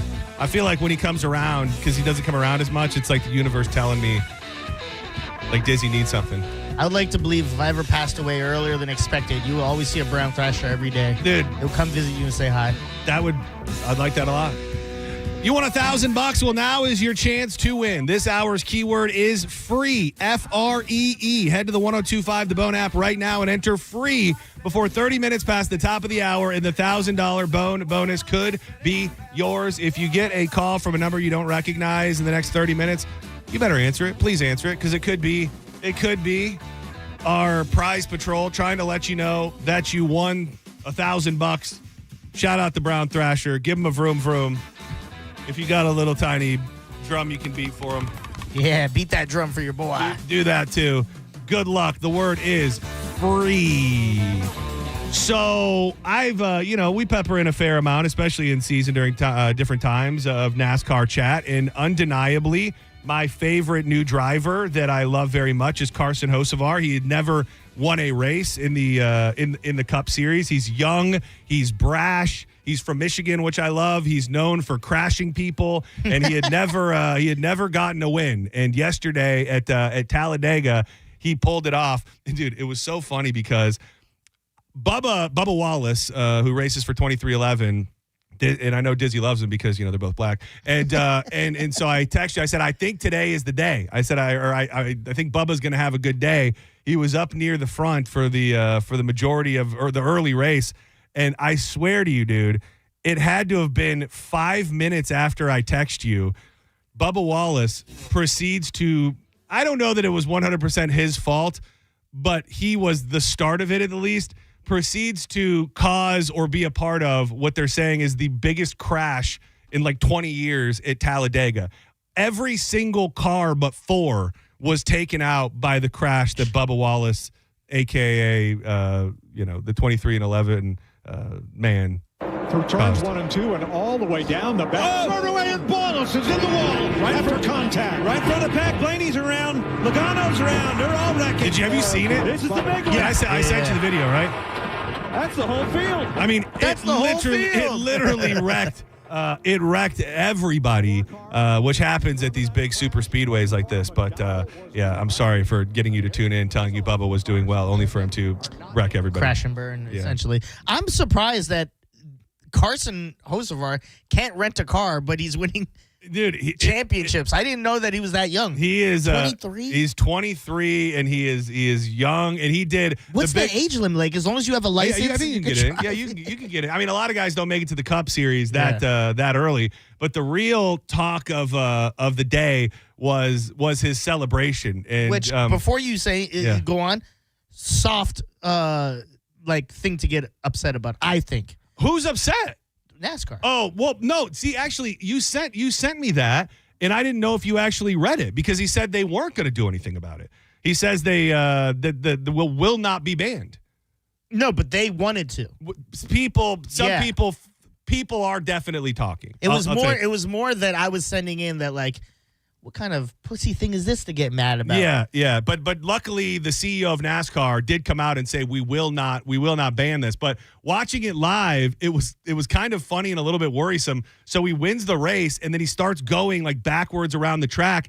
And then something's without knowing what he's planning, you don't know what you're watching. So he's like struggling. It looks like you're watching him struggle to get out of the car. We're gonna hit the. And what he's attempting to do, which you didn't know at the time, was drive the car. Well, because he's tall, he's like 6'5". Yeah, he could drive. He's figured out that he can drive the car while sitting on the windowsill, which is pretty hilarious. He's doing his victory lap while sitting on the window of the car. Something memorable for his first victory. He better stop. We're gonna hit the. Like people were like tossing him beers. Yeah, and stuff, were. They? And I've watched now every race for the last 2 years and many races beyond that. It has been a long, long time since I've seen NASCAR fans as rowdy and fired up as they were for this guy winning and this celebration. And did you see the end of it? How he kind of crashes into the wall at the end? No, I didn't see that part. Look at here. I'm going to show it to you. Oh God! Oh God! Oh God! Oh God! And then just goes right into a burnout.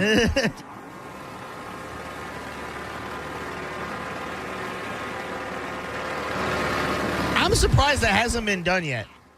You would think somebody would have done it. They're comparing it to an old clip of Dale Earnhardt where he wasn't doing that at all. He actually did it because he wanted to clean off his windshield without having to take a pit stop. So he got out of the car kind of like that. But nobody has taken the victory lap on the car like that. And I hope that it is. I hope it brings a bunch more people into watching NASCAR because they're fans of this kid. But I hope he's got a few more. I hope he's got a few more to win this season. Yeah, I love. I don't really know his work. Obviously, I'm getting newer into the NASCAR where you know all these racers. I love the racers that make it like the competitive nature comes out and they make it fun. That's why I like Denny's because he likes to talk trash. He makes another element into the NASCAR that I like. I like this kid. He's having fun. He's young. He's doing little like hooligan type antics. Well, everybody hates him. Like the whole thing is that all of the other drivers hate him. It's because they're all older. This is like the new style, and they're like, "Not my racing, brother." And he does not care. He does not. I mean, they did an interview with him because I think a lot of these guys are buddies and friends, and they've traveled with each other for so long. And they said, "Well, who's your friend?" In the series. He said, "I don't have one friend. I've never spent any time with anybody." I hate all these guys. Yeah, I've never hung out with any one of my fellow racers. So a big day for NASCAR. Hopefully a brand new star that's going to get more people watching. And if you haven't seen the video of Carson Hocevar driving the car from the window, it's pretty damn cool. Senning Show, you're live on the air. Vroom, vroom. Who's this? Vroom, vroom. This is Dave. Hey, guys. How you doing? What up, Dave? How are you today, buddy?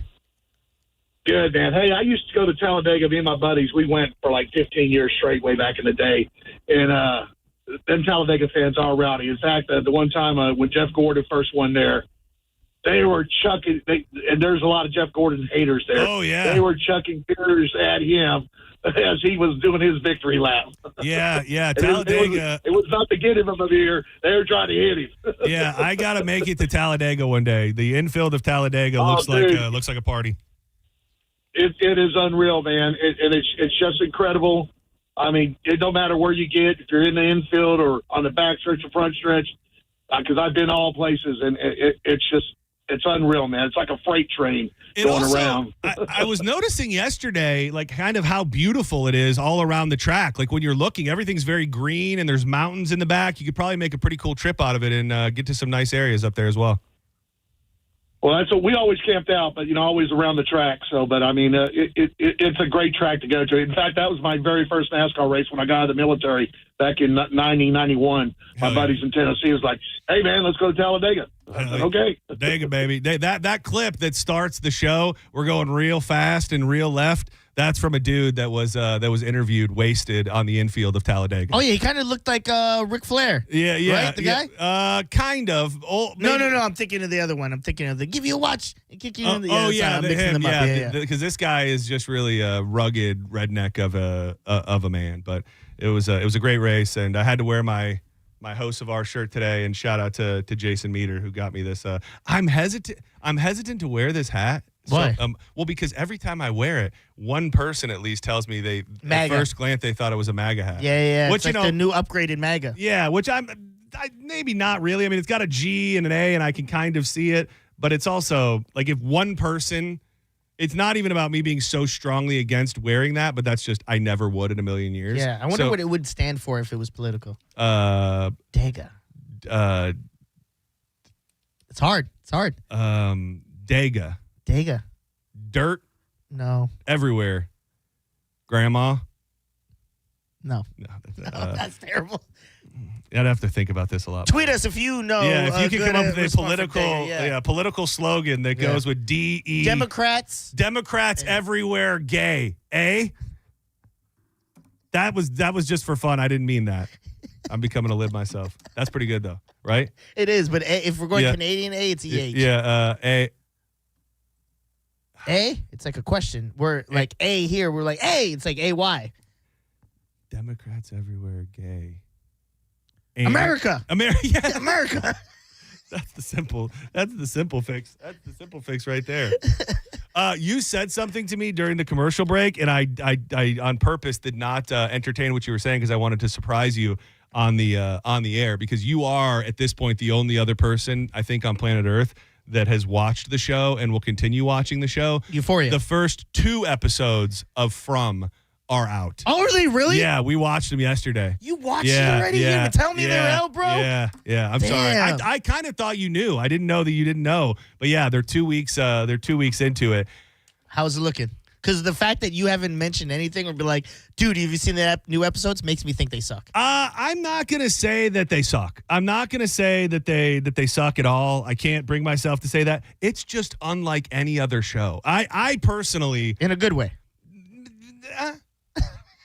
I am not the guy that normally watches shows that are this far down a bizarre rabbit hole. Yeah. Like, it hit me yesterday, and of course people know this that watch it. If you haven't watched the show From, it hit me yesterday that, like, there's no answer that you could ever get to anything that's going on the show that will make sense. Like, you're so far gone now that even the answers to the questions you have will be answers that are nonsensical. I think that there's only one obvious answer, and that's they're all dead. This is limbo. It's some form of limbo.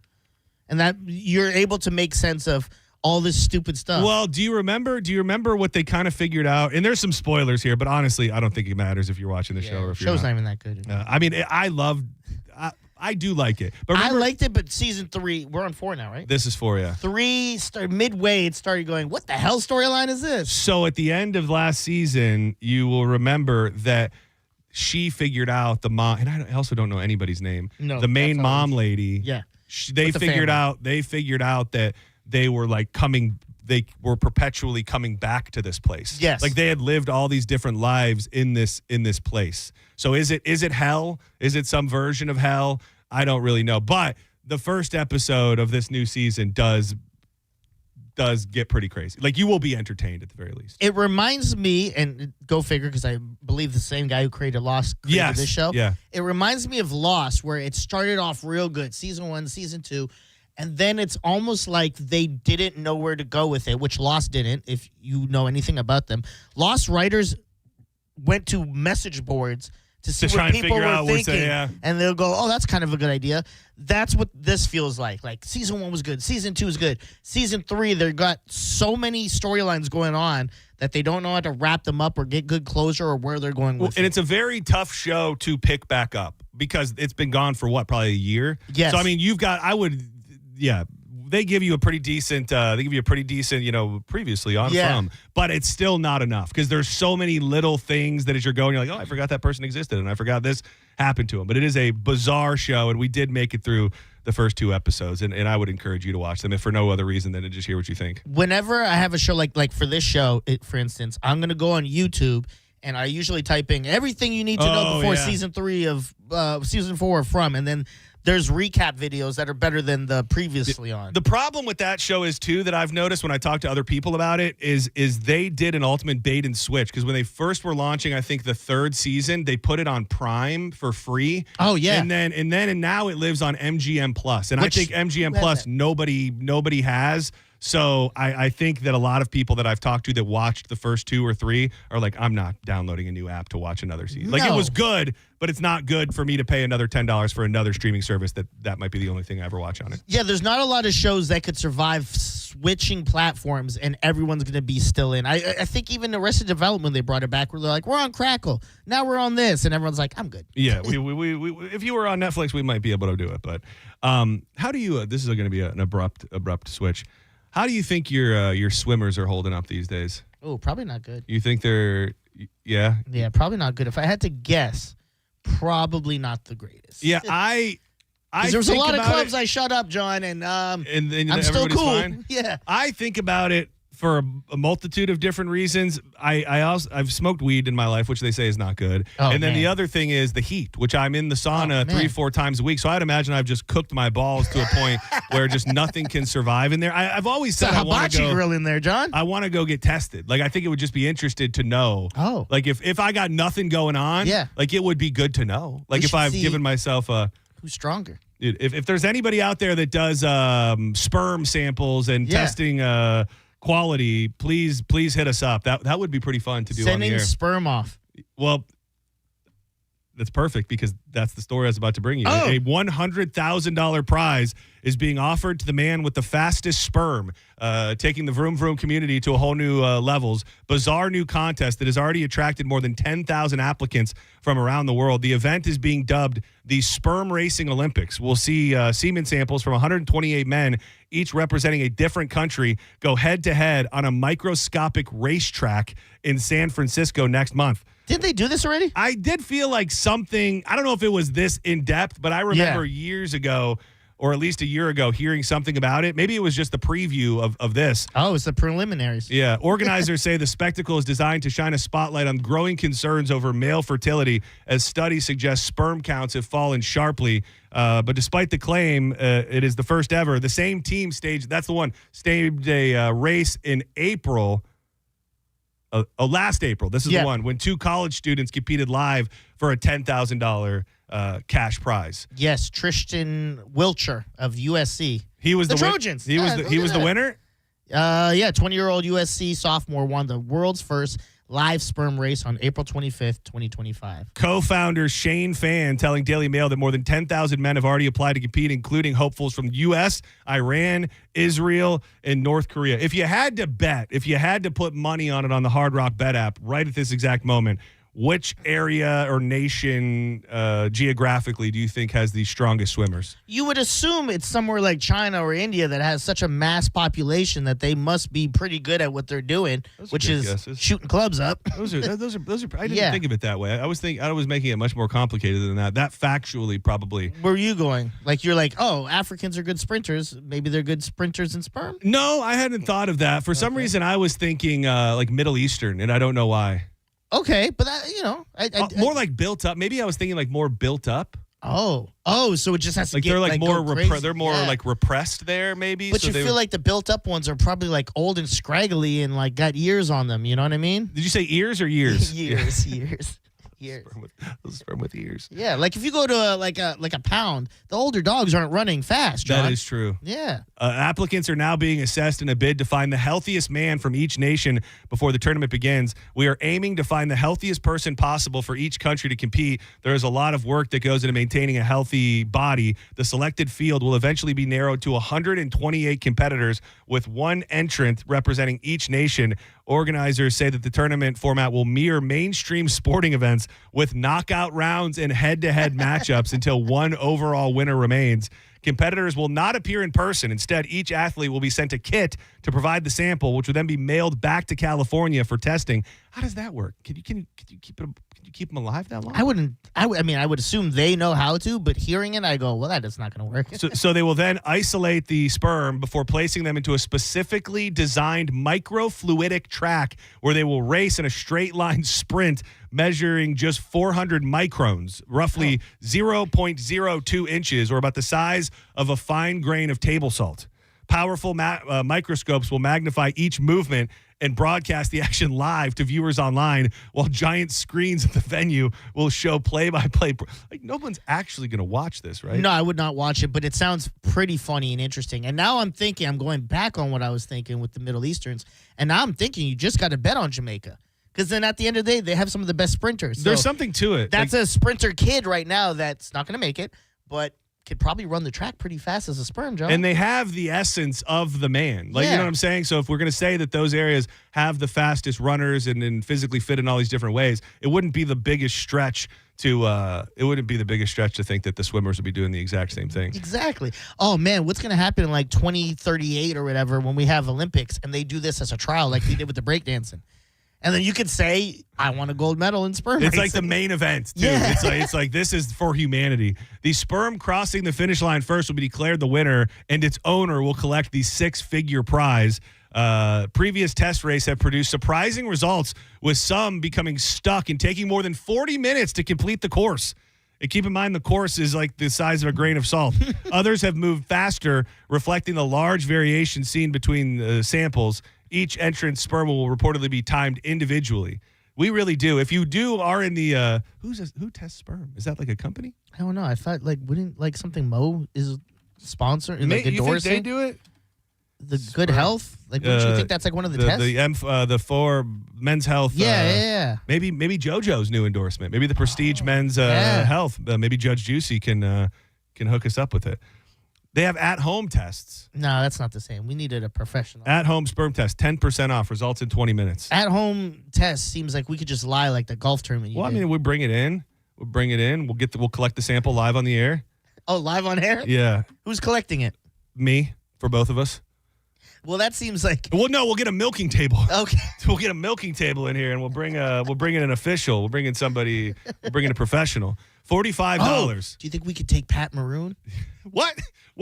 Like not on the milking table in this competition. I don't know, dude. It's He's hard got to hit say. a lot over the years. Yeah, he has, but I don't know if that has an effect. I would say I have to be. He's the only father out of us three. I'm a little older. I've cooked myself more than everybody else. I've probably. Yeah. I don't know. I just think about the heat a lot with my own testes, and it would be nice to know if I don't need to worry about that anymore. Oh, that would be awesome. Be like, honestly, you shooting nothing. I'm fixed at that point. Like I've been neutered. Fixed yourself. I've been fixed. Let's see if we have any professional sperm testers on the line. This is all medical and scientific, so it's fine. Senning Show, you're live on the air. Who's this? Hey, is it me? It's you. What's up? This guy doesn't know what he's talking about. Oh, cool. Hey, it's Pitt.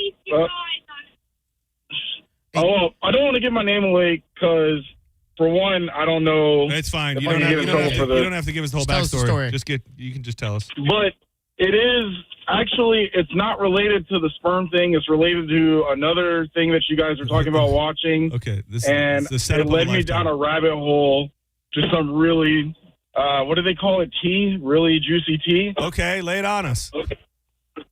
Well, you guys were talking about that Neighbors show one day. Oh, yes. So I go to stream it, and I think it was on like HBO Max or Amazon Prime or something like that. But it brought me to 60 Days In, and as a correctional officer myself, that kind of piqued my interest. You need to put on your seatbelt.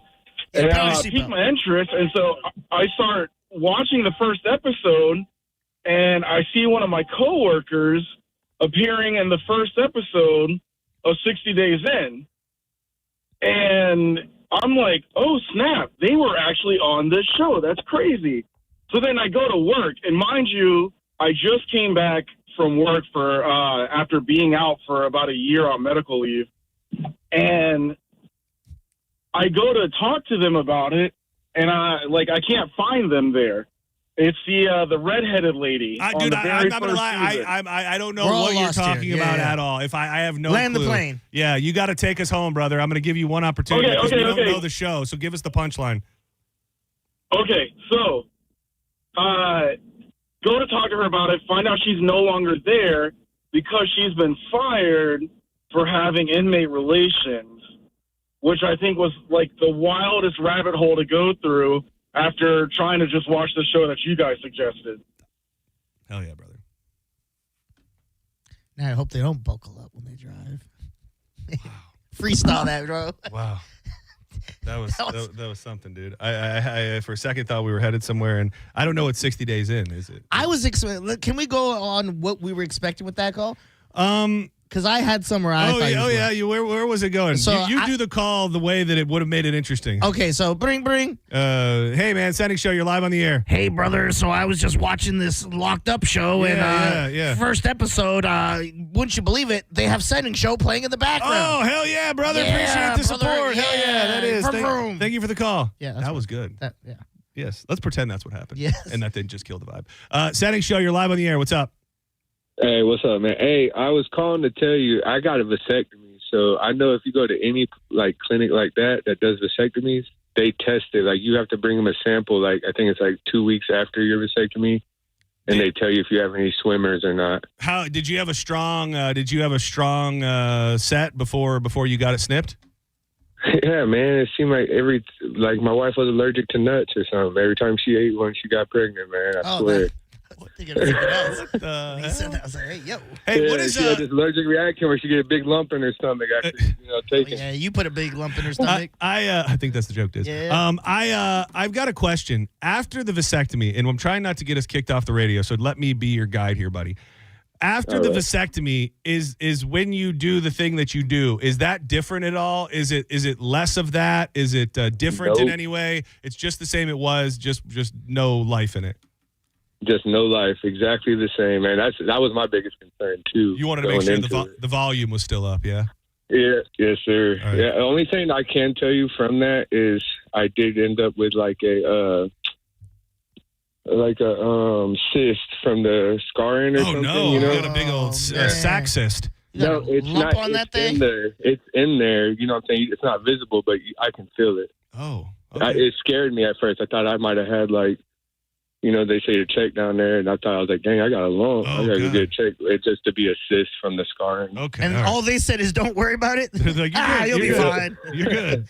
That happens. Yeah, they did a sonogram on it, man. I was like, dang, this is pretty weird. Okay, good. Well, I'm glad you're okay. I'm glad everybody's okay. Let's step aside for a moment. When we come back, we will jump into some Fat Boy news. Many interesting things, at least I thought. Dude, I don't know if you talked about this with JP. Did you guys talk about the Papa John's boxes at all yet? No. Okay. This is an age-old conversation. It's almost like old school now, but Papa John's has pissed people off because of a message that they've put on the box and a special that almost put one of the biggest chains in America out of business is back. And we'll tell you exactly what it is. And I got to touch on one other thing about the lady with quite possibly the biggest, most famous breast in America and how she might have pushed it too far this past weekend. We'll do all that and a bunch more. Coming up next on Senning Show. If you're on hold, hang tight. I'll take your calls when we come back. Wild Fork Foods. I love Wild Fork. Sunday, that's for chilling and grilling. I had the NASCAR vroom vroom on the TV. I did a rack of ribs. I love the pork ribs from Wild Fork. One of my favorite things, they come with that membrane already ripped off, so you don't have to worry about all of that. With these side seasonings and sauces to go right along with it. If you need dinner for the week, it's the place to go. You need the ground beef, the chicken, the stuff to feed the family. Unbelievable prices. And for as crazy and inventive and wild as you want to be, they have everything else from wild game to amazing cuts of Wagyu. So check them out. You can get it delivered right to your front door, which is what I often do. If you become a member, it's like $2 a month. That's going to waive the delivery fee. You should still tip, though. Check them out online, wildforkfoods.com, or just get in store. West Chase, South Tampa, and St. Pete, right on 4th Street North.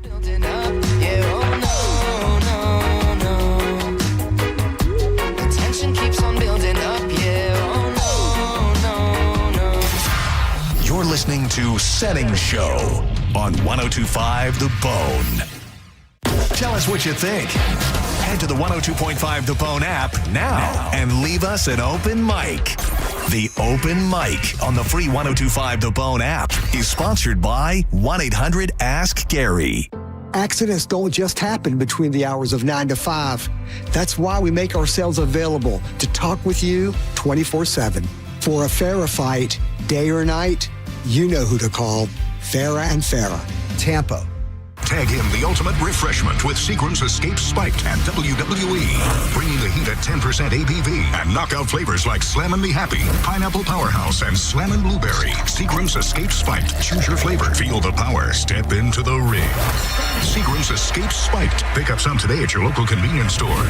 Always drink responsibly. Favorite malt beverages with certified colors. Copyright 2026, The Seagram Beverage Company, Rochester, New York. World Wrestling Entertainment, LLC. WWE marks are used under license.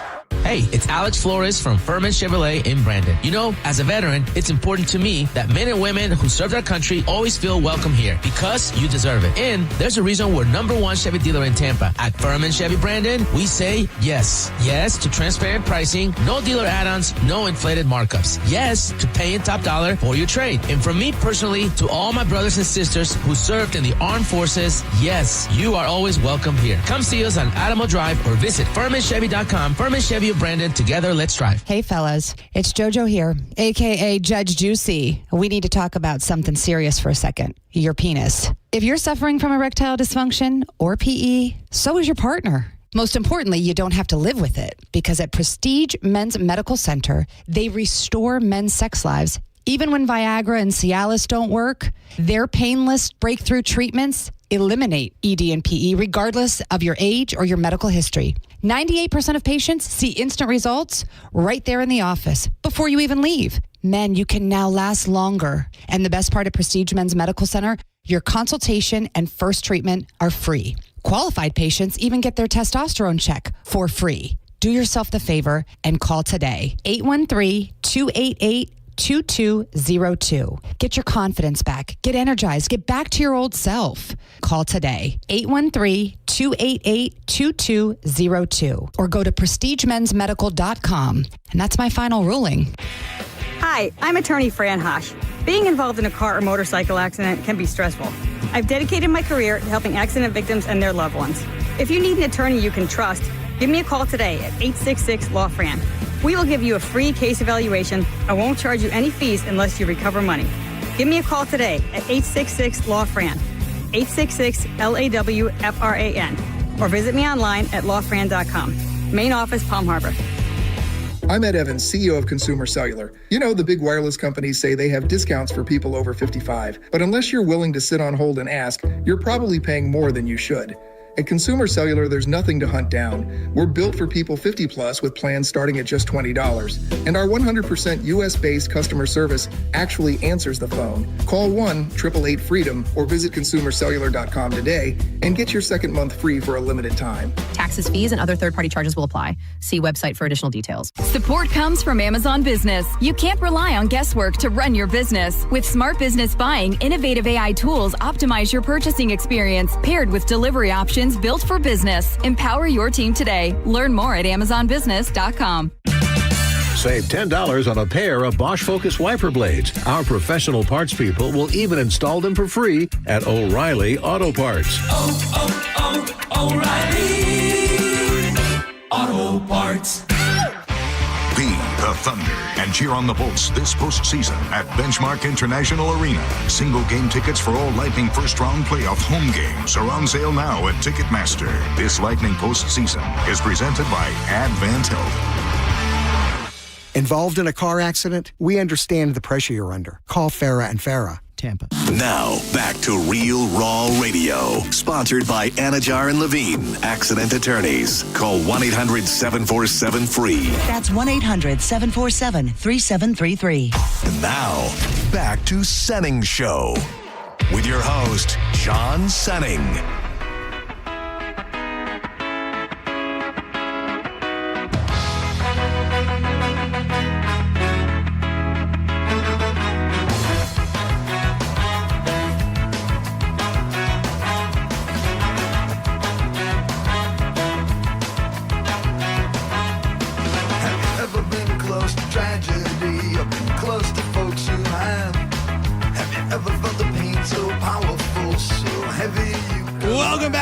to Senning Show. 800-771-1025. I'm John Senning. He's Dizzy.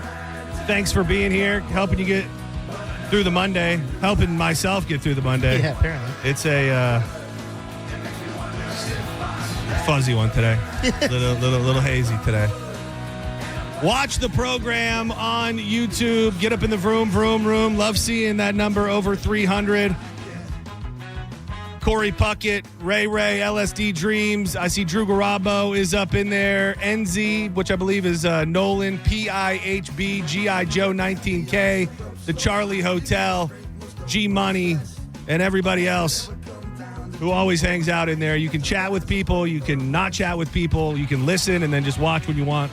But it's a great spot. YouTube 1025 The Bone. This person's been hanging for a while. Senning Show, you're live on the air. Who's this? Hey, it's Robert, brother. Trevor, what's up? Sarasota Robert. Hey, Pizza Oven Robert. Oh, what's up, dude? How the hell you doing? Yeah, not much, brother. Hey, fun fact for you. The faster the seed gets to the egg, it's usually a boy. So if you got a friend with a bunch of girls, they're short stroking. You know what I mean? Wait. The deeper you get in there, the faster. Okay. I'm sorry. I didn't want to hang up on you, but we managed to tiptoe around the whole thing for 20 minutes, and then you just were using phrases that were a little... You were going a little too deep in there. That's all I can really say. What do you think of this? You want to see something fancy? Yeah. You want to see something cool? Let's go. Fat Boy News on Senning Show. It's people like you who make the world think that Americans are stupid.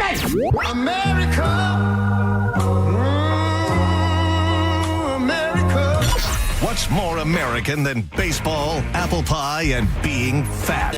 This is Fat Boy News on Senning Show. I love that. It's like we're a real radio show. Yeah. Look at this. Thank you to our folks. Galvin is, if you don't know, he does a lot of the imaging. And then I don't think I know the guy's name who does the voice for Fred. Is it Fred? Nope.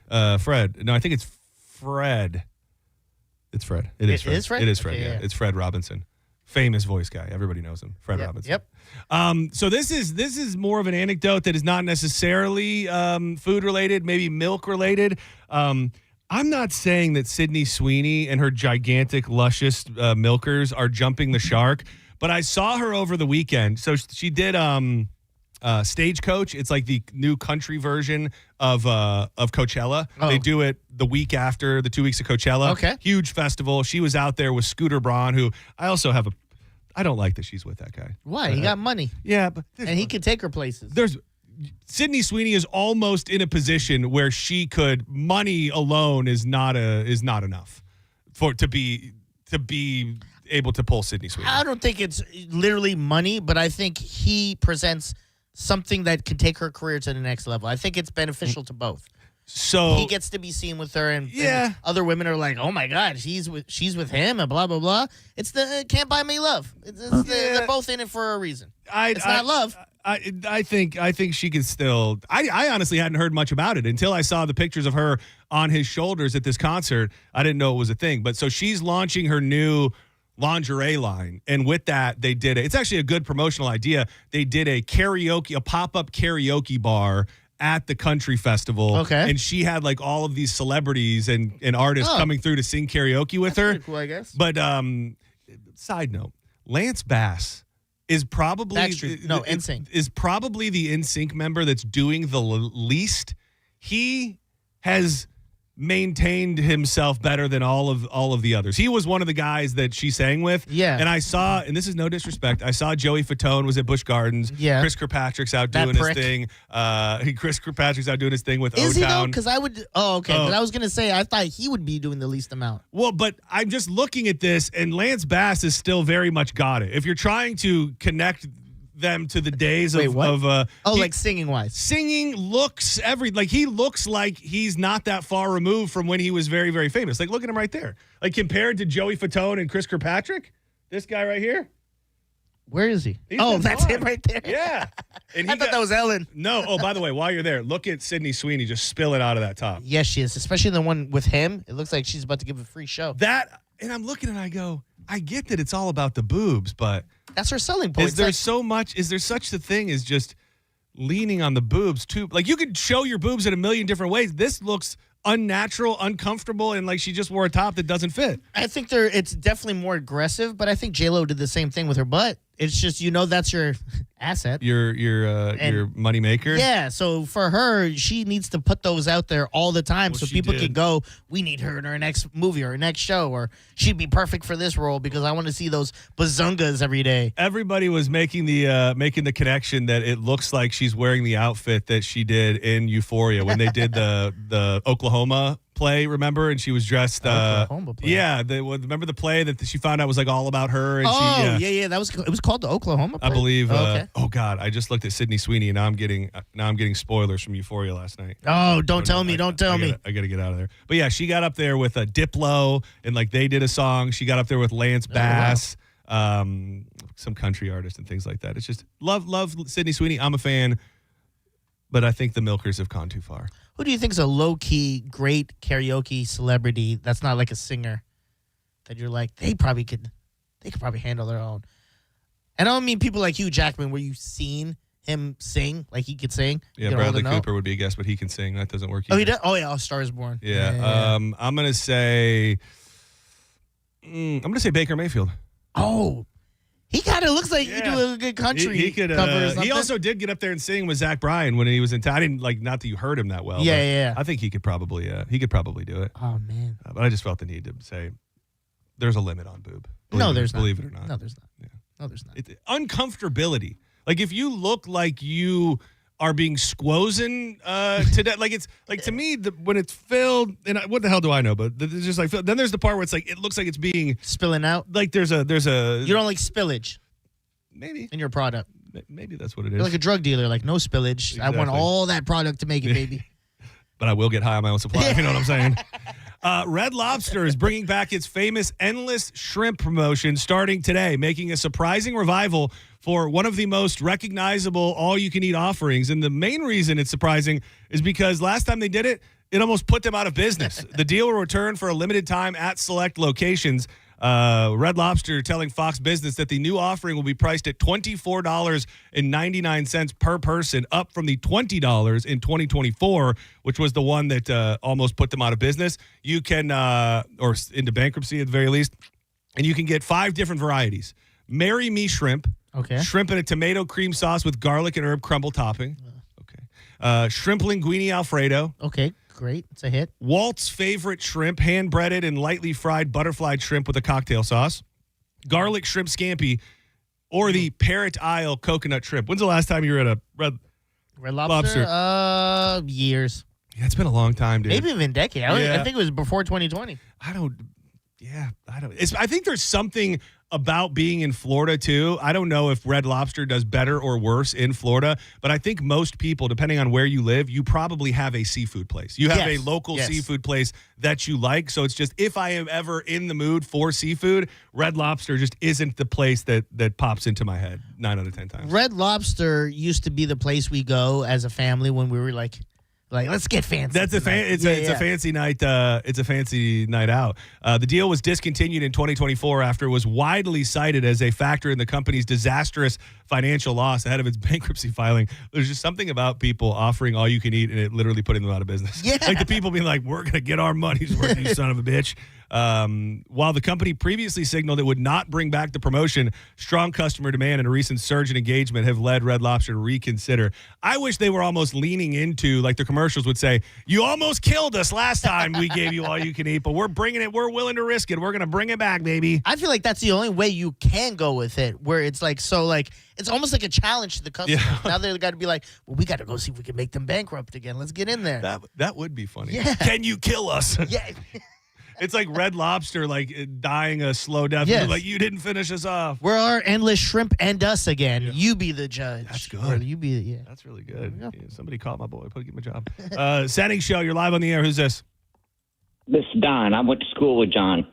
Which John? Papa John. Oh, you did? Oh, you went to school with Papa John Schnattery? Snotter. His father was a prominent attorney in Jeffersonville, and he represented our restaurant that my mother owned. Did you ever hear him use the N-word in your presence?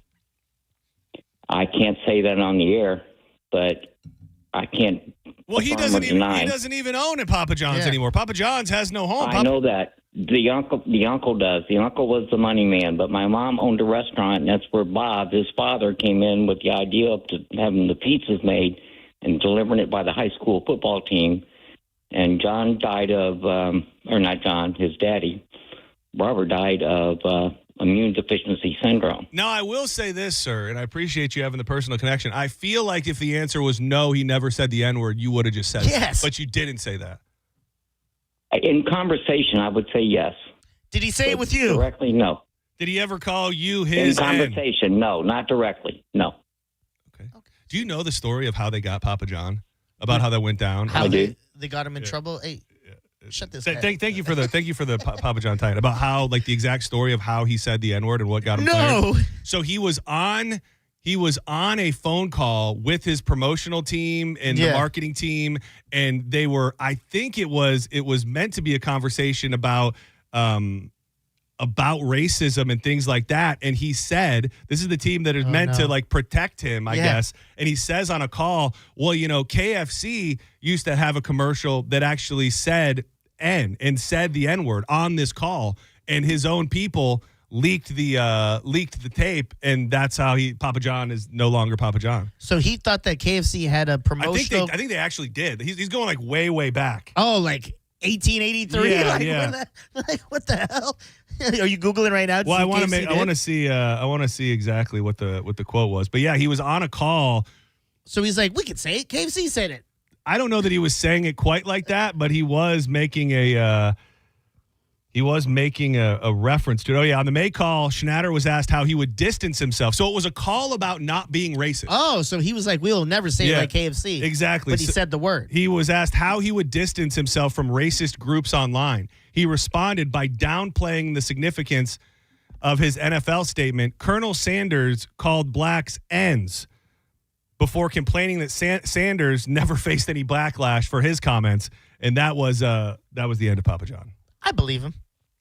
I'm sure the man's called the Colonel, John. I'm sure he said the N-word a few times. That to me is not in question at all.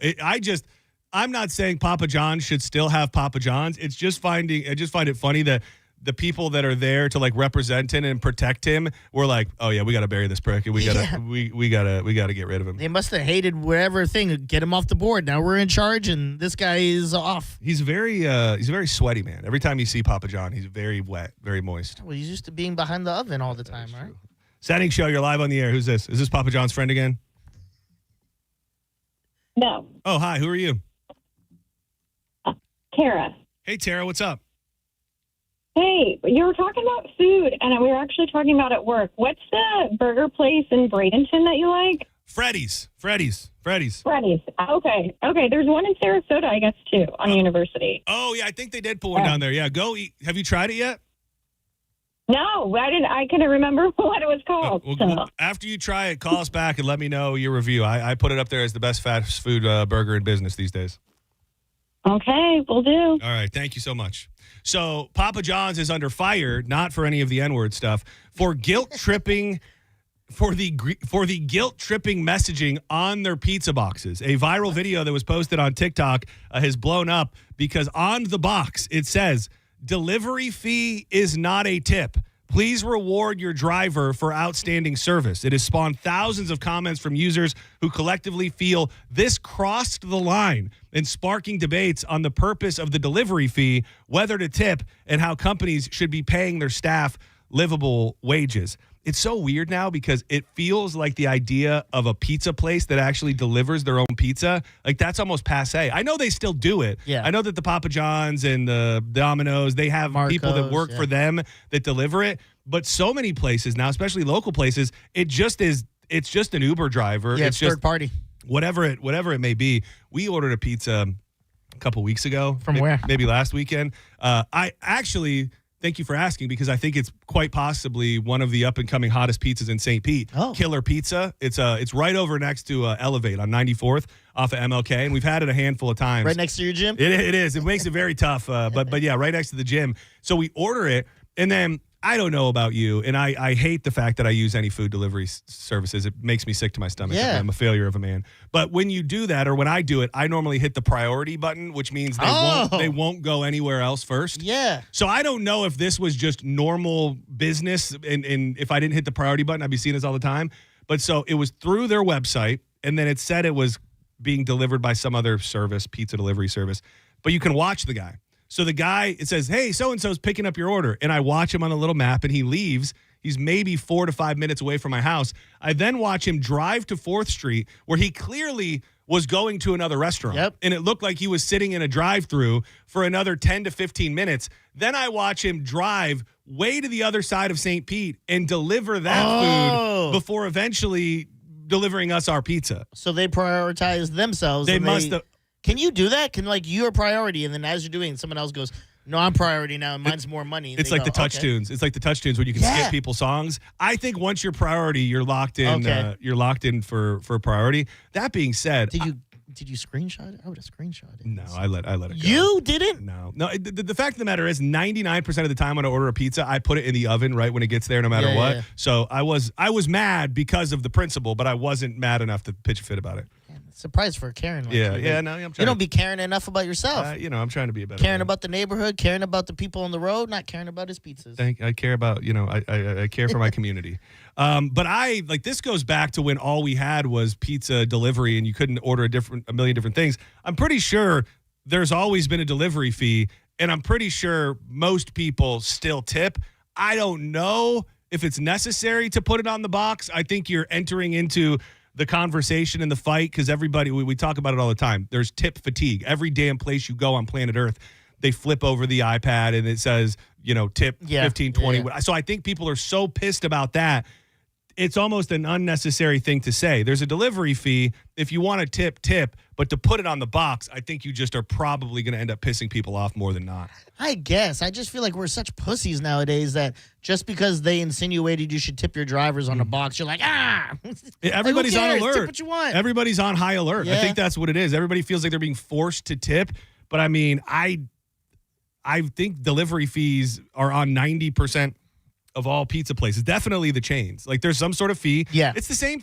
The thing that's crazy, why people are mad about this, Uber Eats is no different. How many different fees do you get from an Uber Eats or a DoorDash? Yeah. And then you're still expected to tip them as well. It just felt like people getting pissed. They make their money off tips, I hear a lot. The Uber people. Like the Uber, the DoorDashes, all that stuff is like, let's say they go deliver your pizza and all that. They maybe make $2 off that. Yeah, maybe. I hear. And it's like the tips are, and I'm sure it's the same with the fine folks over at Papa John's. Senning Show, you're live on the air. Who's this? John, it's Q. How are you? Q, what'd I do? Hey, I only got one thing to say, John. I'm your schmuckleberry. Thank you, buddy. Yes, our schmucks. Yeah, the callers. To all of our schmucks. Yes, I am your schmuckleberry. Senning Show, you're live. What's up? What's going on, y'all? I love you. I think I know what happened on your Uber ride. I'm an Uber. Okay, well, it wasn't an Uber. That's the thing. If it was Uber, I would have picked priority. I ordered a pizza from a pizza place that didn't have an option to prioritize myself. Well, the only time I've noticed that happen when I Uber is when something gets forgot from a restaurant. So they make it priority over priority. Oh, so you can get it bumped from a priority only if there's a more important priority. Because something was forgot at a previous order. So they bump it above everyone else no matter what. And it's completely unfair. It's happened to me a few times, and I just messaged. For example, I would have messaged you and told you exactly what I just told you. And I thought about texting the guy and being like, where the hell are you? What are you doing? Why are you not coming to my house? But that's definitely advisable if something like that happens, because we can respond. And if they don't, they just don't care. All right. Well, good looking out. Thank you for the information. Other thing about the guy, aggressive cologne. So much that when I brought the pizza inside my house, I felt like it was holding the scent of his cologne. Oh, man. Like the pizza box itself, like when I got in my house, like the guy's essence was still following me into my house. I believe it. I've like going to college, I've had like a little snack bag and I put it in my bag and I have my cologne in there. Yeah. We'll go to eat the snacks. It just tastes just like cologne. So I believe it. Oh, dude, we didn't get to talk about Corey Cardinal and your stolen cologne valor from Friday night. Oh, yeah. I meant to text Corey. I meant to text Corey and ask him if he was wearing any cologne. On Friday night, Diz was right by me, but so was Corey. And I leaned in and I told Corey, I said, "You smell so good." And he goes, "Oh, thanks, man."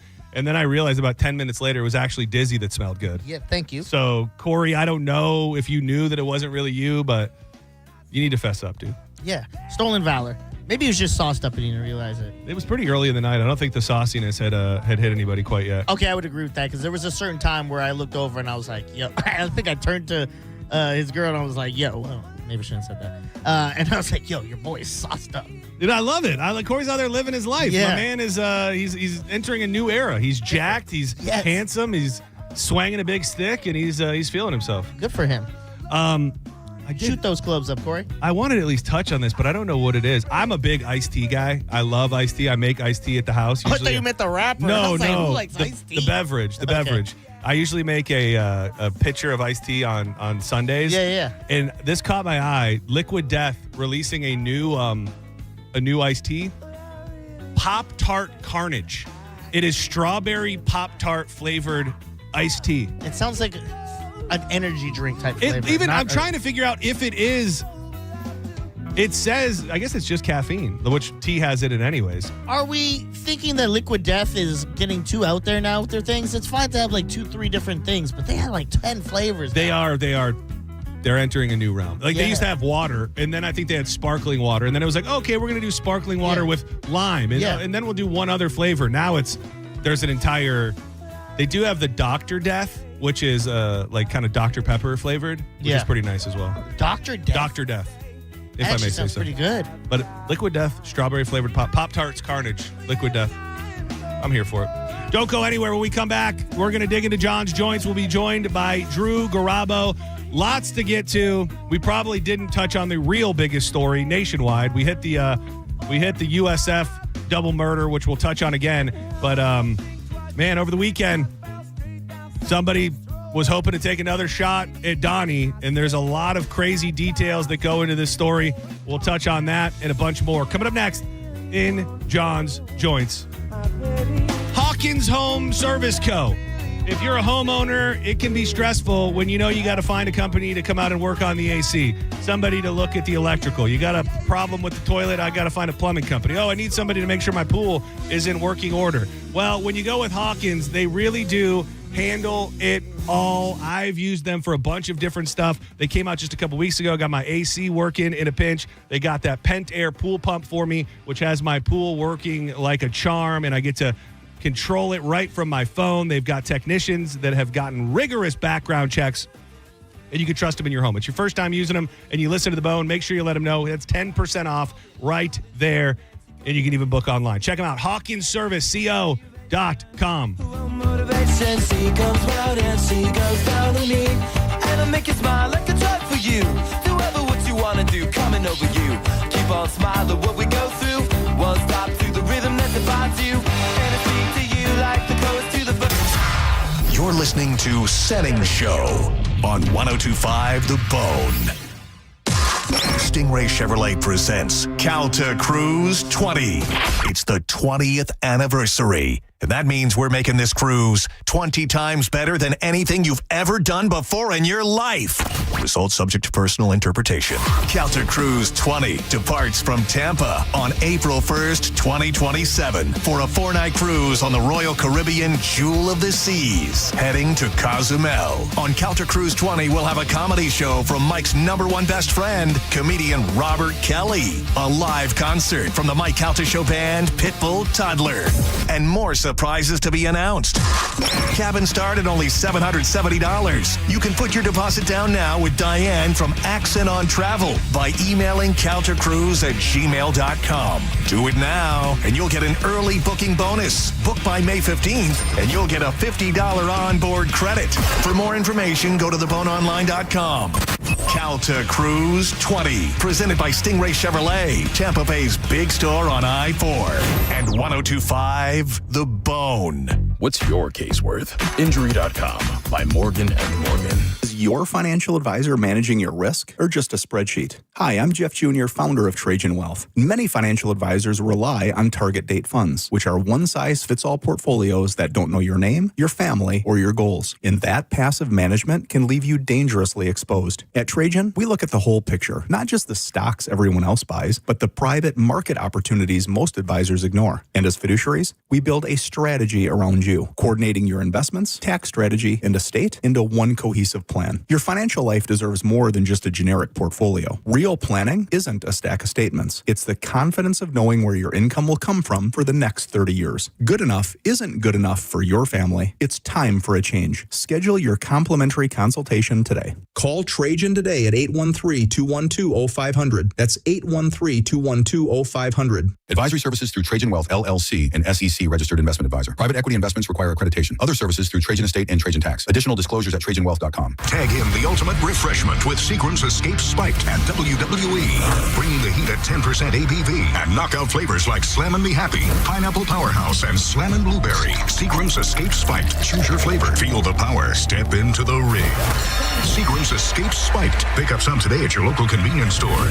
Always drink responsibly. Favorite malt beverages with certified colors. Copyright 2026, The Seagram Beverage Company, Rochester, New York. World Wrestling Entertainment, LLC. WWE marks are used under license. What's up, Bone fam? It's your boy Dizzy, a.k.a. Mr. Half the Show's lineup. There's 4 shows. I'm on 2 of them. Do the math. There's been a lot of talk on, did we vote for the right person? Did we not? Well, guess what? Here's your chance to make sure you do. Kava Social Club won all the categories they were nominated for last year at Bradenton's Best. One step inside, you can understand why it won the best bar in Bradenton. The atmosphere is very calm and chilling. You can tell the staff really enjoys what they do because they're always smiling. Definitely has first date vibes type atmosphere. And it has the best freshly mixed drinks made daily thanks to their mixologist Casey, who is a brother. Like, he's not my little brother. He's like my brother. But like, you don't call him, you probably just should call him Casey. So do me a favor and add the Kava Social Club to your IG and click the link in their bio to vote for them in Bradenton's Best. All the work's done for you, by the way. You're so lazy. I did all the work for you. It will automatically register you for all the categories they're nominated. By the way, I'm sorry for calling you lazy. Kava Social Club, where your vibe attracts your tribe. Boolah, baby! At AutoNation, we make it easy for you to go. Right now, get 0% financing on your favorite new vehicles. You'll save thousands of dollars in interest alone. Plus, shop a wide selection of fuel-efficient vehicles available now at AutoNation. Hurry! Drive the car you want today with 0% financing. Go to your nearest AutoNation now. Less stress, more go. Visit AutoNation.com for eligible vehicles. 0 APR for a limited term with approved credit. Cannot be combined with other offers. Expires end of month. Finding great candidates to hire can be like, well, trying to find a needle in a haystack. Sure, you can post your job to some job board, but then all you can do is hope the right person comes along, which is why you should try ZipRecruiter for free at ZipRecruiter.com/radio. ZipRecruiter doesn't depend on candidates finding you. It finds them for you. Its powerful technology identifies people with the right experience and actively invites them to apply to your job. You get qualified candidates fast. So while other companies might deliver a lot of hay, ZipRecruiter finds you what you're looking for. The needle in the haystack. See why 4 out of 5 employers who post a job on ZipRecruiter get a quality candidate within the first day. ZipRecruiter, the smartest way to hire. And right now, you can try ZipRecruiter for free. That's right, free at ZipRecruiter.com/radio. That's ZipRecruiter.com/radio. ZipRecruiter.com/radio. ZipRecruiter. This hour of Senning Show sponsored by Trajan Wealth. Retirement planning built on trust. 1025 The Bone.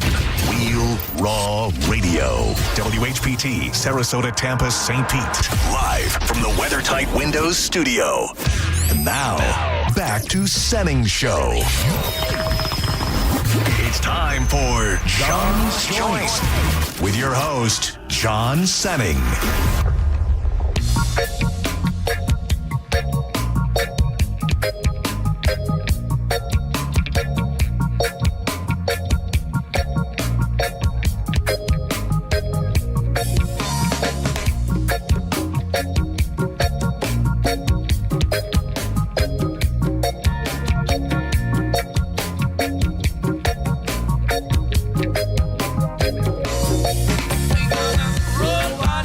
Roll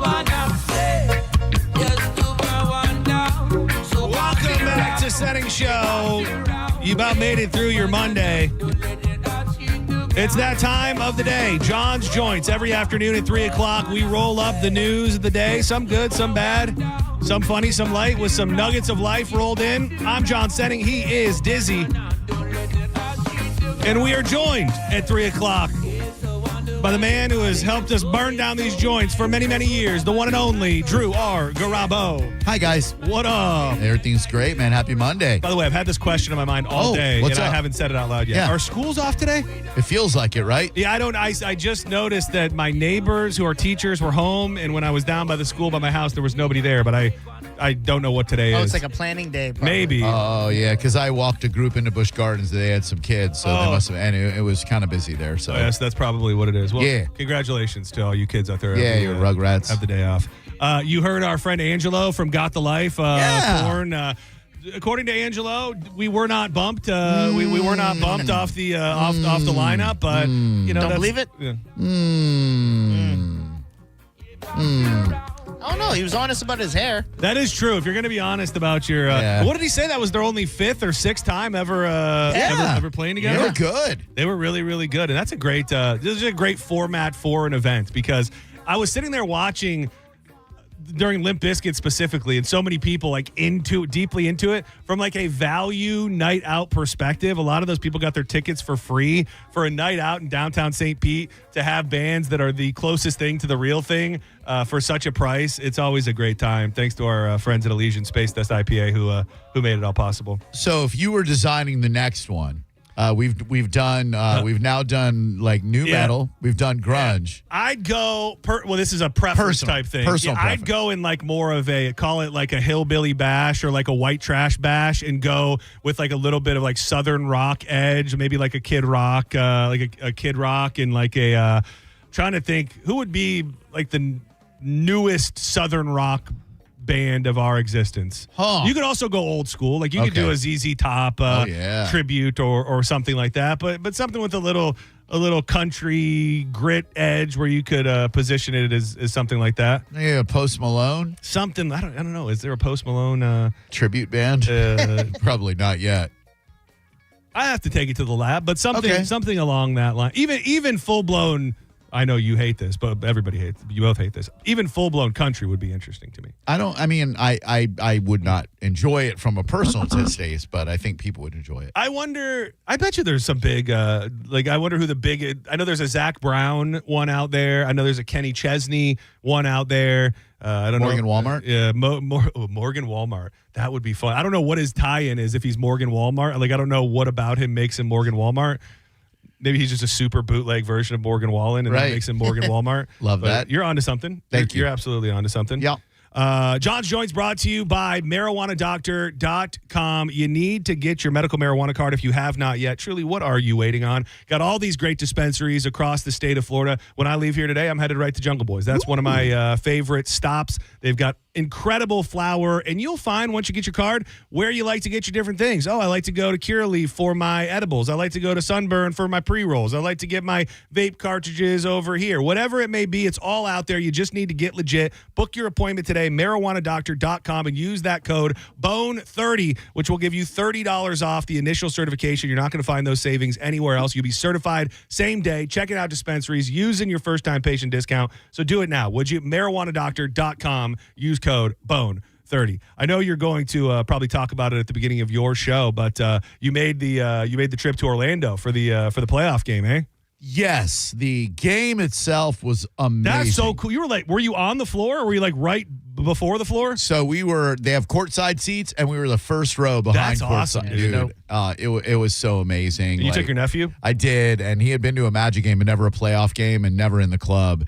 And he was blown away. What a game! They won, right? They absolutely. So won. Is that tied up, or are they up 2-1? No, they're up 2. They play tonight with the Magic up 2-1 on the number 1 seed Pistons. I might put that on. Between the Orlando tie-in and the Pistons tie-in. I think there's enough intrigue to perk me up. And no Bolts tonight. So I'm gonna check it out. Should be a good one. Yeah, should be a good one tonight. To all of you who drive from Tampa to Orlando every week, I used to make that drive all the time.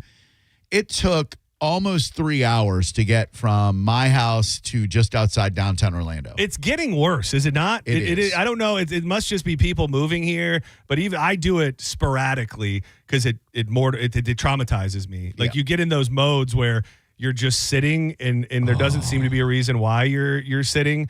But it is getting worse and worse. It is. And on Waze, I don't know if you use Waze, but like it'll tell you it's going to be a 2 hour and 5 minute drive at the beginning. And you're like, great, okay, I'm going to be in plenty of time. And then you'll get that update, traffic slowing ahead, dude. 12-minute delay. All right, well, it's still going to be a little bit early. Update, traffic building heavily, 30-minute delay. Well, I guess I won't be that late. It's funny. I was thinking of you because I saw, we never touched, I don't know if you brought it up, Drew, the new complex that they're building in Clearwater that's going to have the biggest movie screen on planet Earth or whatever. Well, so when they posted the story, it said just a 90-minute drive from Orlando. That was like part of the headline. And all of the comments were like, clearly this story was written by somebody who does not live here and knows that you cannot make it from Orlando to Clearwater in 90 minutes on the greatest day ever. You're lucky if you get to Haines City from here in 90 minutes. Are there ways you could take that are just uncharted? Because I feel like I've taken some back roads for different reasons. I know like 33 off, if you get off that on Lakeland, you can do that. It just feels like there's got to be back roads that could save you. Even if you got there at the same amount of time, at least you'd be moving the whole time. Sure. And what you want to do if you want to do that is go the turnpike out to Brooksville and then take Highway 50 all the way into Orlando. But I mean, it'll take you longer, but you'll be moving. I did that. One of the last times we went to my parents had never taken me that way ever. Beautiful. We took the what is that? You get on the Veterans. Yep. And then you take that all the way up and then get off in Brooksville and cut over somewhere. That was nice. You know the little coffee spot in Brooksville? I think there's a few of them. I wish I could remember the name of it. They're like just little standalone drive-through, family-owned coffee shops. Very, very cool. Oh, I'm all about that, actually. Mountain. I have no idea what the name is. Okay, maybe it's Mountain something. It's Mountain Coffee. But yeah, watch the game tonight. You'll really, you guys will go Magic. Everybody in. I'll pop it on. We might as well. We'd be remiss if we didn't touch on that Bolts game last night. Yeah. Do you? We were talking earlier, and it's easy to be a prisoner of the moment. This series has a little more sauce. A little, call it hatred, call it vitriol. There's something going on here more than just your average hard-hitting series in the NHL playoffs. We haven't seen a series with spice like this since I think we played Toronto and the Rangers in the same playoff series. These two teams, I'll tell you, that hit by Max Grosjean. That and I saw people saying today could be a difference maker in the entire series. And Brandon Hagel, put him on your shoulders and celebrate this man today. Yes. Scored twice as the Tampa Bay Lightning rallied from 2-0 deficit to defeat the Montreal Canadiens 3-2 in a wild Game 4. Momentum swings and major hits on Sunday, tying the first-round playoff series at 2 games apiece. So that was the first game where I was really paying attention and got a vibe for the crowd in Montreal. They are, I don't know what's considered the toughest place or the best home crowd in hockey. That building, you can see those moments every now and again, specifically when they go down low to show a face-off. You can see the building is actually shaking. They are raucous at every single moment, and it's hard to imagine going into that place and playing, let alone going in there. And the moments where they quiet the building were just as good as it gets. When we went down 2-0 in that environment, I'm like, well, it's been a good season because you come back here down 3-1 and it's pretty much and over. And at that point, I think we were struggling. We seemed to be getting all of the bad calls. That slash on the goalie was BS. It just seemed like the momentum was moving and the building was just building as the game went on. And the fact that we somehow turned that one around was something else. And thank goodness, I thought Cooch was down and out there with that with that cross check at the end of the game. He looked like it was his knee and his face and his back maybe, and he was back almost instantaneously. So they're back here Wednesday, and hopefully we can wrap this up sooner than later. And we can't say enough about how lucky we are to have one Andre Vasilevsky in goal. My God, any goalie other than him lets at least 2, if not 3 goals by. I mean, especially on some of those power plays. I mean, he was just getting peppered, and he showed he showed a lot of signs of that old Vasilevsky from 2020, 2021, where he would just stand on his head on a nightly basis. He was in the zone last night. Very exciting stuff, and they come back to Benchmark International Arena on Wednesday. I believe Drew Garabo Live will be emanating live from the arena. I believe you're right. I think so as well. I mean, if I were a betting man, I would bet the over-under on 0.5. I would take the over of broadcast for us on Wednesday. Oh, good. Yeah. Man, what a weekend when it comes to news. I don't think we've even touched on it up until this point. So it was the White House Correspondents' Dinner, which is always funny. Ha ha ha. They have all of the people from the media there. The politicians are there. The president's there. Everybody's poking fun at each other and roasting each other, and it's meant to be a fun occasion. But it was a little less fun. The man accused of opening fire at the White House Correspondents Association dinner railed against President Trump's administration's policies and referred to him as a friendly federal assassin in writings that were sent to family members minutes before the shooting that authorities increasingly believe was politically motivated. According to law enforcement official familiar with the investigation, the writings sent shortly before the shots were fired at the Washington Hilton made repeated references to President Donald Trump without naming him directly and alluded to grievances over a range of administration actions in recent events, including the U.S. strikes on the drug smuggling boats in the Pacific. The official not authorized to say anything about the actual investigation, but investigators are treating the writings along with the trail of social media posts as a pseudo-manifesto and to look into the mindset of possible motives. This guy is Cole Thomas Allen, a 31-year-old California man accused of trying to breach a security checkpoint at the dinner while armed with multiple weapons. I can't figure out, every time something happens, it could be a hurricane, it can be any news story ever. Nothing is just what it is anymore. Never. And I'm trying to figure out if that is what we're experiencing with this story, or if it just doesn't pass the smell test of weirdness that strongly that we all just see it with our own eyes, and that's the way that we feel. Because the conspiracy theories and all of the little rabbit holes that are out there, they opened up quicker than maybe any other major news story in a minute. I would say if you had to poll the general public right now, the numbers would probably be astonishing on the amount of people that believe that this was staged or just not completely as it seems. It's hard to believe that someone could get a gun anywhere near a hotel where the president is going to be sitting in a room when there have already been a few alleged assassination attempts on President Trump. Like, you got to block off for, a half a mile before people even get close to the hotel? Well, and that's the other thing, too, is the guys had notes about how insane it was, the lack of security, about how he got into his room with the guns and that there was no security checkpoints, and he kind of documented all that in his writing. And I think a lot of just the way it went down, the images of it, the fact that they left there to go hold a press conference with all of them standing around, everything about it as you're watching, you just go, when you conjure up in your head what it looks like when somebody almost gets a shot off on the president, I don't know that the average person sees it going down that way, where they're holding a press conference 20 minutes later and there's these bizarre images from inside the room where you got people hiding under the table while other people are still actively eating their dinner. Grabbing the wine. Everything, bottles is so everything funny. about it is just, it just feels so weird. And I don't even know or haven't heard a theory that has perked me up completely. Honestly, you want to know the one that I'm into the most right now? Ballroom? Time traveler. What? Some sort of time travel. The ballroom is the easiest given. Yeah. And almost shocking how fast, within hours, it was build the ballroom. It was almost that night. I think it was that night, the first time he said, well, this is why we need a ballroom. And then the next morning, immediately a huge post about, well, this is why we got to build the ballroom. It crazy reason if you were going to fake an assassination attempt to get your ballroom built, but also he really, really started railing for the ballroom instantaneously. Yeah, and I don't know if the tweets were bots or whatever, but within 15 minutes of the assassination, there were all these tweets that looked like Republican bots saying, this is why the president needs a ballroom.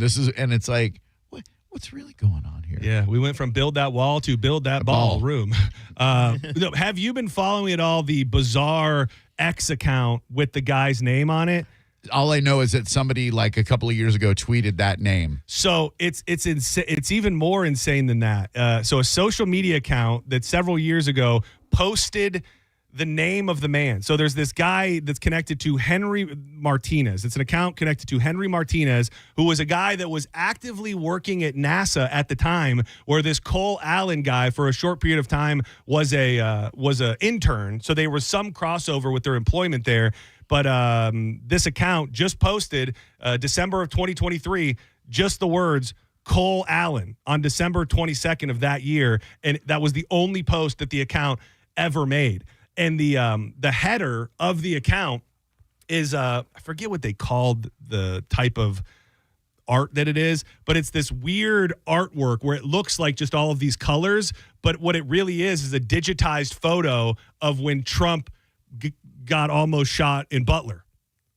For real? Yes. So, it's all just insanity at this point. But the people that are really digging deep into this feel like maybe NASA was working on some sort of time travel technology with this guy. And I have a feeling something is going on that is so beyond the comprehension of every little thing, from the talks of the aliens and disclosure and what everybody knows, to the war, to the assassination attempts. I feel like there's some, as insane as it might be, some thread between all of them that the average person, including myself, probably couldn't even wrap their head around. And I think it may be time travel.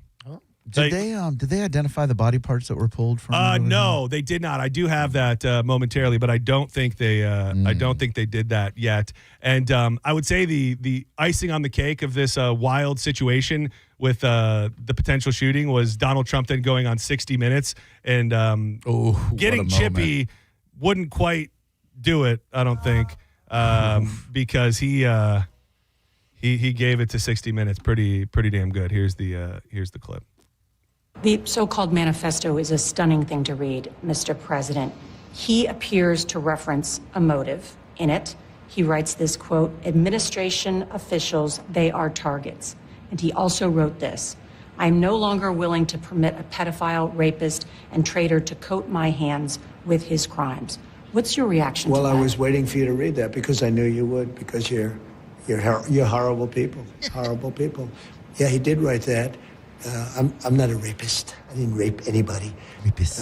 Do you think he was referring to you? Excuse me. Do you think he was referring to you? Like I don't know who's more wrong here. Probably the president. But like that is, I don't know what you would call that, because of course everybody knows that's who. Like it was at that moment a gotcha moment for her. Correct. Which I guess they'll do. Excuse me. I'm not a pedophile. You read that crap from some sick person. I got associated with all stuff that has nothing to do with me. I was totally exonerated. Your friends on the other side of the plate are the ones that were involved with, let's say, Epstein or other things. But I said to myself, I'll do this interview and I read the manifesto. He's a sick person. I didn't think it was necessarily the most out of bounds thing ever to bring up the manifesto of the guy that just wanted to murder you less than 24 hours before. Like sometimes I can go, yeah, they were trying to get him, and maybe they were, but I didn't think bringing up the manifesto was the craziest thing ever. No, but I'm just trying to if I am an acting president and there was just an attempt on my life, and then I've got a reporter who has a one-on-one and she's reading his manifesto, which is calling me a rapist and a pedophile, I might not take cotton to that too kindly. Yeah, and he did not. And he let her know it in so many words. The other thing that was just on the front of the New York Post, it's funny because they posted this, and I think that it's maybe lends itself to realizing that Jimmy Kimmel is not relevant unless he's doing something like this, because it got posted all over online on I think Saturday or Sunday morning, and I believe people thought it was real when it was first posted, because Jimmy Kimmel did a fake correspondence dinner bit where he made this joke about Melania Trump, and today they're all losing their mind. Trump is calling for Jimmy Kimmel to be fired again. Our First Lady Melania is here. Look at Melania, so beautiful. Mrs. Trump, you have a glow like an expectant widow. How about Ben Stiller getting caught up in it? All he did was tweet about the Knicks. That too. Oh yeah, he was tweeting about a basketball game simultaneously, and it sure looked. You could have made the leap that it looked like. What was the main tweet that like we almost got him or something? Oh no, no, it wasn't even that close to being anything incendiary. It was just like the Knicks got it done. Got it done. The Knicks won the game. Got it done. Yeah. Got it done. Not. I mean, if the assassination attempt had been successful, oof. Yeah. And immediately all these people are like, got what done? Like Ben Stiller is behind. Yeah. I don't see Ben Stiller doing that. Gaylord Fokker was behind all this. What a great dude! That first one was such a great comedy. Have you guys? They brought out a new trailer. Yeah, the trailer for the new one. It's Selena Gomez is, I guess, that's who's trying to date his son. Is it Selena or Ariana? Is this? It's Ariana. Sorry. It's Ariana Grande. It's Ariana Grande. Yeah, trying to date Gaylord Jr. Gaylord's. Yeah. Is it Gaylord? Is his son Gaylord Jr.? So like they have her in the lie detector seat in the basement. Him and Robert De Niro. So De Niro's in it again too. Yeah. Who is just Member Berries? That's what it all sounds like. Yeah. Was it Streisand and Hoffman who were his parents? Dude, that one I think I liked better than the first. That was Meet the Fockers. That was the second one, right? Yeah, the voicemail where he just couldn't figure out how to use his answering machine. And he has the kid that he thinks is his son that looks a lot like Ben Stiller, by the way. Those were I saw somebody. I think it was Paul Walter Hauser doing an interview with somebody over the weekend and just kind of talking about how Ben Stiller maybe doesn't get, maybe because he's gotten too political, maybe because he's fallen off the face of the earth, but that early or like kind of mid to late 90s, he had a run of like really, really funny movies that were super popular. Yeah. Meet the Fockers being one of them. Oh, yeah. And I just think now he doesn't really get mentioned as a great comedic actor. And maybe it's because he's fallen off a bit. His Ben Stiller show that he had was with Janine Garofalo, Andy Dick, and I think someone else. Dude, brilliant. It does make you wonder if sometimes going too far politically can tarnish your legacy. Oh yeah, or at least. But then I look at somebody like a Rob Schneider, where he seems to be doing it. He seems to be navigating the waters okay, and maybe I think there is a difference between which side you choose to go for. Is he though? What has he done last? Dude, that turning point. Have you seen the comedy clips from him bombing like last week or week before? No. Rob Schneider? Yeah, look up Rob Schneider bombing, and he's like trying to tell these jokes, and they're not really jokes. They're just political observations, and they're not landing. And then someone goes, "You can do it," and he goes, "All right, I'll give it to you. You can, dude." It is so. Oh no, painful. This is old. This was like last week, and I don't know if it was a Turning Point USA or a CPAC or one of those things. And Diz, you're probably right in the sense of he's not really doing anything. I think if it wasn't for Adam Sandler, like we saw him open up for Adam Sandler, and that's huge. He's definitely got a second wind. He's done a couple Kill Tonys and stuff like that, but he's not making movies anymore. So I guess you're probably right. In the scope of the world, Ben Stiller still on a higher level. It just feels Ben Stiller like launched a soda. Do you see he was like doing meet and greets inside grocery stores for his soda launch that I don't think went really, really well. So I think Ben Stiller maybe just took a different path. Yeah, because Schneider had a moment where he was doing the same thing Ben Stiller was doing. It was like you would only see him in movies and leading comedies. Yeah. Not as good, though. Yeah. Because a lot of those were stinkers to me. Deuce Bigalow, bring it back. Greatest Rob Schneider film of all time. You're not a Hot Chick fan? A Hot Chick. There was another one. The Zoo. What was he like? It was like an animal. Oh, yeah. Animal Man? Zoo Man? What? Zohan? I don't think I've ever seen a Rob Schneider. I mean, I've seen movies with him, but I don't think I've ever seen a Rob Schneider-dominated film. Yeah, you're probably not missing too much. It's called The Animal. Or The Animal. What was it about? Marvin is a man who doesn't have what it takes to fulfill his lifelong dream to be a cop, but his luck changes when he's critically injured in a car accident, and a deranged scientist secretly uses animal organs to rebuild him. Energized by his new parts, Marvin leaves his weakness behind and achieves instant fame as a super cop. Now a hero life is going great for Marvin until an animal instincts start taking over his body at all the wrong times. Oh, no. Yeah. There was one other interesting thing. I don't know if this is going to go viral, if it's going to catch some steam. Mm-hmm. So this was, I believe, the day after the assassination attempt. There's a Twitch streamer, and there's a like a federal White House police officer, like that's right in front of the White House, and he's sleeping He's passed out. He's passed out in his car. And so this Twitch streamer goes up and starts knocking on the window to wake him up. How you doing, sir? How you doing, sir? Good, how you doing? You mind waking up, bro? That's not what they pay you for. What you doing sleeping, bro? I'm sorry, You're sorry? Tired, yes, sir. You're sorry? Yes. That's bad. You're watching the sir. White House, my G. I know, I'm sorry about that. You're sorry about that? What is your name? Officer Espinane. Badge number. 0530. Oh man. You think you probably lose your job, right? Yes. Well, they're not getting paid right now because I think there isn't Secret Service part of the shutdown. Like they're not getting paychecks. I'm trying to see what the side of his. It says like White House Police. You're absolutely getting fired. You worked on the promo team and you got photoed with your phone out at the tents. You're going to get fired. You think sleeping on the job? United States Park Police. That's what his. That's what. I don't think they're getting paid either, right?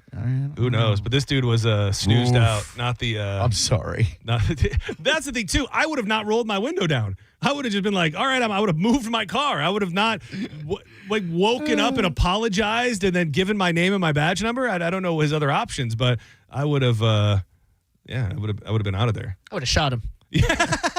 Feared for my life. It's a threat. Yeah. Dude, that out of all the possibilities, that's probably the one that he would cause the least trouble. Yes. I don't know that I go knocking on anybody's window. Put a hand over your chest so the camera ain't picking up everything. Hide that body cam. He came out of nowhere.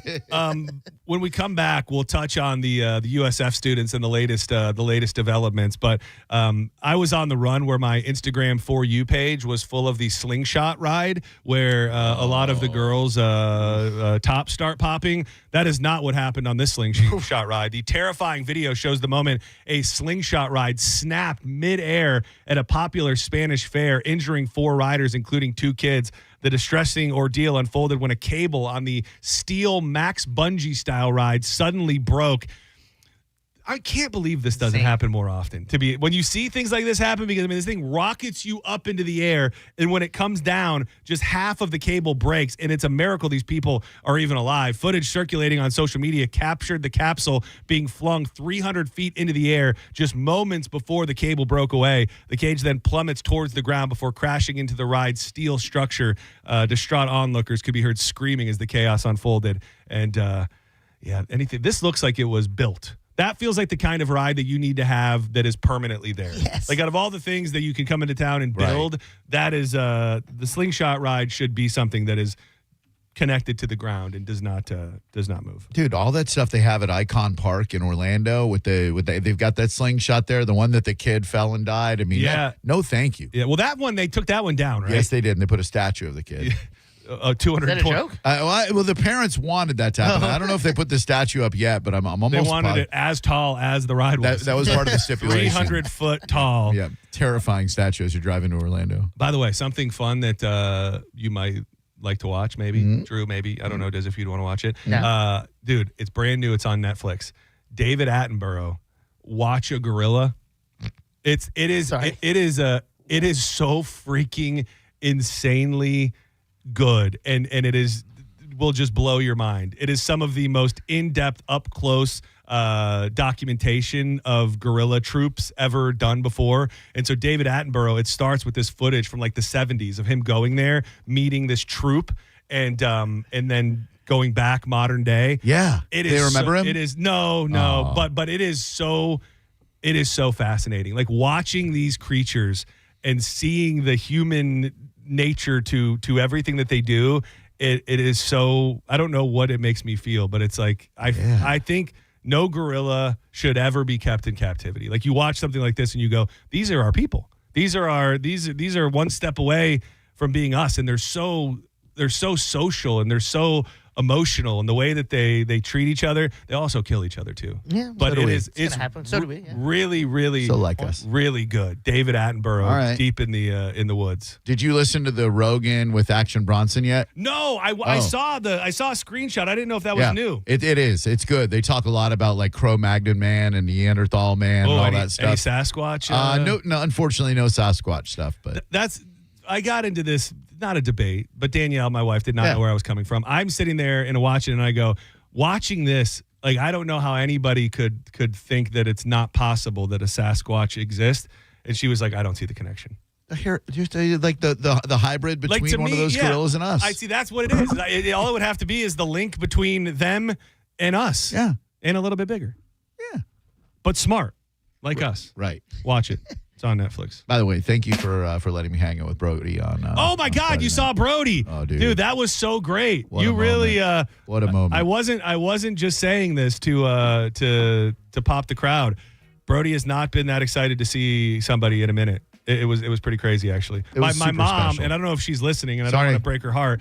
She's been coming out lately. She's always like, "Oh, Brody doesn't get excited to see me anymore." Drew comes in and lays on the floor, and Brody just starts licking his face. And you met the cat for the first time? I did. Yeah. Man, you got a whole thing going on over there. Yeah, there's a community of creatures living in our home. But yeah, that was. Oh, he's got spirit, dude. He does. I told you, we see him every single day. So people that don't see him all the time, I worry they're going to come over and secretly be like, "Dude, what the hell's going on with your dog?" Yeah. No, I would tell you that. It's bad. And and you said he looked pretty good. He looks like he's got a lot of spirit. He's got some spirit. He did. I kicked him last time. Good job. You kicked some spirit right into it. Just do it again. He really did. Ever since that An day. annual kick from Dizzy. Dude, a kiss for Drew and a kiss from a kiss for Drew and a kick from Dizzy. It's gonna get him going invigorate him another 15 years. All right, don't go anywhere. When we come back, we will touch on this story that is still unfolding locally. And it's everywhere now. It is national news covering it. It's got a double murder, dismembered bodies being found right across the street from where we sit right now. And a new, fresh ChatGPT angle. We'll unpack it and give you all of the newest revelations next in John's Joints. Keep it locked to the bone. Let it shine like before. I've never been sure. I've never been so sure. You're listening to Senning Show on 102.5 The Bone. Stream Real Raw Radio live. Anytime on the free 102.5 The Bone app. Now, a Bone traffic update from the Farah and Farah Personal Injury Attorneys Traffic Center. In Hillsborough, we understand that an earlier crash along the ramp from eastbound I-4 to northbound I-75 has been cleared, but you may still encounter a residual backup. Further south, there's a wreck along Big Bend Road at US 301. Pinellas and the Big Bridges still check in trouble-free. This is Jim with traffic. This is Mav, spokeseagle for Veteran Air, the home services company proud to serve you. Other than Freebird, I'm the most electrifying bird you'll hear on the radio. No, you know what? Including Freebird. Because no one does electric like Veteran Air. Our electricians are experts at installations and repairs, big and small. And for a limited time, we're providing free home electrical safety inspections. Shocked? Well, don't be. Visit veteranair.com to learn more. Veteran Air. Are you dealing with bad feet all day? The Good Feet store wants to help you get back to living in comfort. Schedule your free fitting at goodfeet.com. I'm back to doing what I love and more. Thanks to the Good Feet store.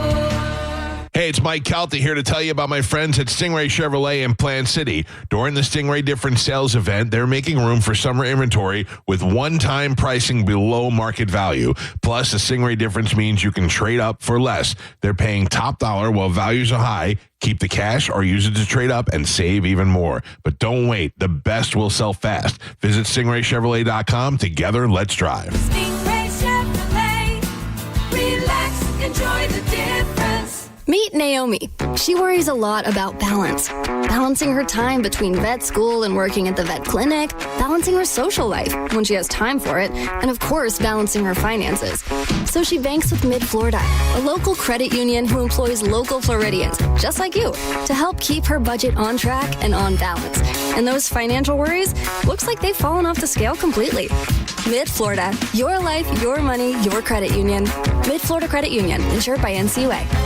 Overheard at the Hard Rock Bet Party. I just got another NBA offer from Hard Rock Bet. A Hard Rock Bet promo at the Hard Rock Bet Party? That is so meta. That's not meta. That's Meta World Peace. Meta. Tell them about Hard Rock Bet. Hard Rock Bet has it all. Live odds for every NBA game, every player prop, same game parlays, you name it. It's the only place I play these days. Okay, now that is meta. Hard Rock Bet. Roll with us. Offered by the Seminole Tribe of Florida. Must be 21 plus and physically present in Florida to wager. Terms and conditions apply. Concerned about your gambling? Call or text 1-833-PLAY-WISE. Have you been told your car has negative equity? For a limited time, Brandon Honda will cover up to $5,000 of your negative equity. Plus, when you buy a new Honda from Brandon Honda, you're getting the #1 resale value brand in the country. Hi, I'm Sam Robbie. Get a brand new CR-V for just $229 per month. New Accords just $179 per month. Or get a brand new Civic for an incredible $169 per month. Plus, get a real nationwide lifetime warranty, unlimited time, unlimited miles. Get all the facts at BrandonHonda.com. Call 813-575-7725 for complete details. I'm John Morgan of Morgan & Morgan. If you've been injured in a car accident, call America's largest injury law firm. For over 35 years, my mission has been to deliver more for our clients, to deliver more for you.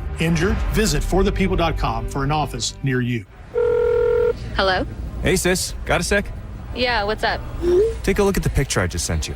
I'm walking into Hellsberg and want to get Mom something special for Mother's Day. Yeah, she's done so much for us this year. Let's see. Diamond pendant. Oh, she'd love this. Great. I'll get this, which means you're in charge of flowers. Okay, deal. This Mother's Day, save up to 50% on timeless gifts for Mom. Shop at a store near you or at Hellsberg.com. MSC Cruises feel so stylish and European. Let's espresso and gelato. Espresso and gelato? Those aren't verbs. Yeah, on MSC Cruises they are. Oh, well, in that case, I'm into the American stuff. Let's coffee and soft serve. Sounds like a plan. Maybe later we can chaise lounge and espadrille? I think you mean pool chair and flip-flop. For a limited time, get up to 30% off cruises, plus kids sail free. To book, visit msccruises.com or contact your travel advisor. Restrictions apply. Ships registered in Panama and Malta. The Food, Wine, and Garden Festival is back at Busch Gardens now through May 10th with over 100 different flavors to sip and savor and free concerts like Bow Wow and the Yin Yang Twins this Saturday and Taking Back Sunday this Sunday. Buy a fun card for year-round thrills at buschgardenstampa.com. I remember brushing my hair and looking down and thinking, oh my gosh, do I have any hair left? I used to look at women with thick, beautiful hair and think, why doesn't my hair look like that? My thinning hair is making me feel so old. If you want thick, healthy, gorgeous hair, then you need Hair Volume from New Nordic. With clinically proven ingredients like apple extract, biotin, and millet, Hair Volume nourishes your hair follicles to promote thicker, healthier looking hair. Say goodbye to shedding, thin, and dull hair, and hello to thick, healthy hair with Hair Volume. Since taking Hair Volume, the shedding has all but stopped. Now, instead of being jealous of other women's hair, I have friends who are jealous of mine. My hairdresser couldn't believe the difference in my hair.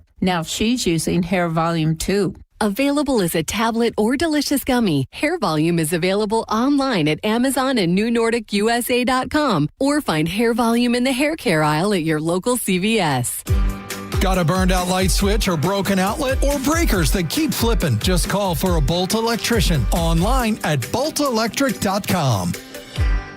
You weren't changing the channel, were you? Good. Well, if you're in the market for a new truck or SUV, go see Bob Murray and the crew at Furman Ford. Furman Ford has over 250 new Fords to choose from, and these guys do business the right way. No addendums, no forced add-ons, and no surprises. If you're in the need of service and you can't make it to the dealership, Furman Ford's mobile service comes to your home, your office, or anywhere. I'm talking oil changes, tire rotations, batteries, certified techs, genuine parts, and quality work right at your doorstep. You got to check them out. That big, beautiful showroom on US 19 in Clearwater or at FurmanFord.com. Make sure you let them know that John Senning sent you. Shine Down with Coheed and Cambria are coming to Benchmark International Arena May 30th on the Dance Kid Dance Act 2 World Tour. You could go. Listen to The Bone for your chance to win tickets. More chances to win on the contest page at theboneonline.com. Being in a crash? Don't let the system scare you. We make it simple. Farah and Farah. Tampa. Now, a weather update from the Sun Toyota Weather Center.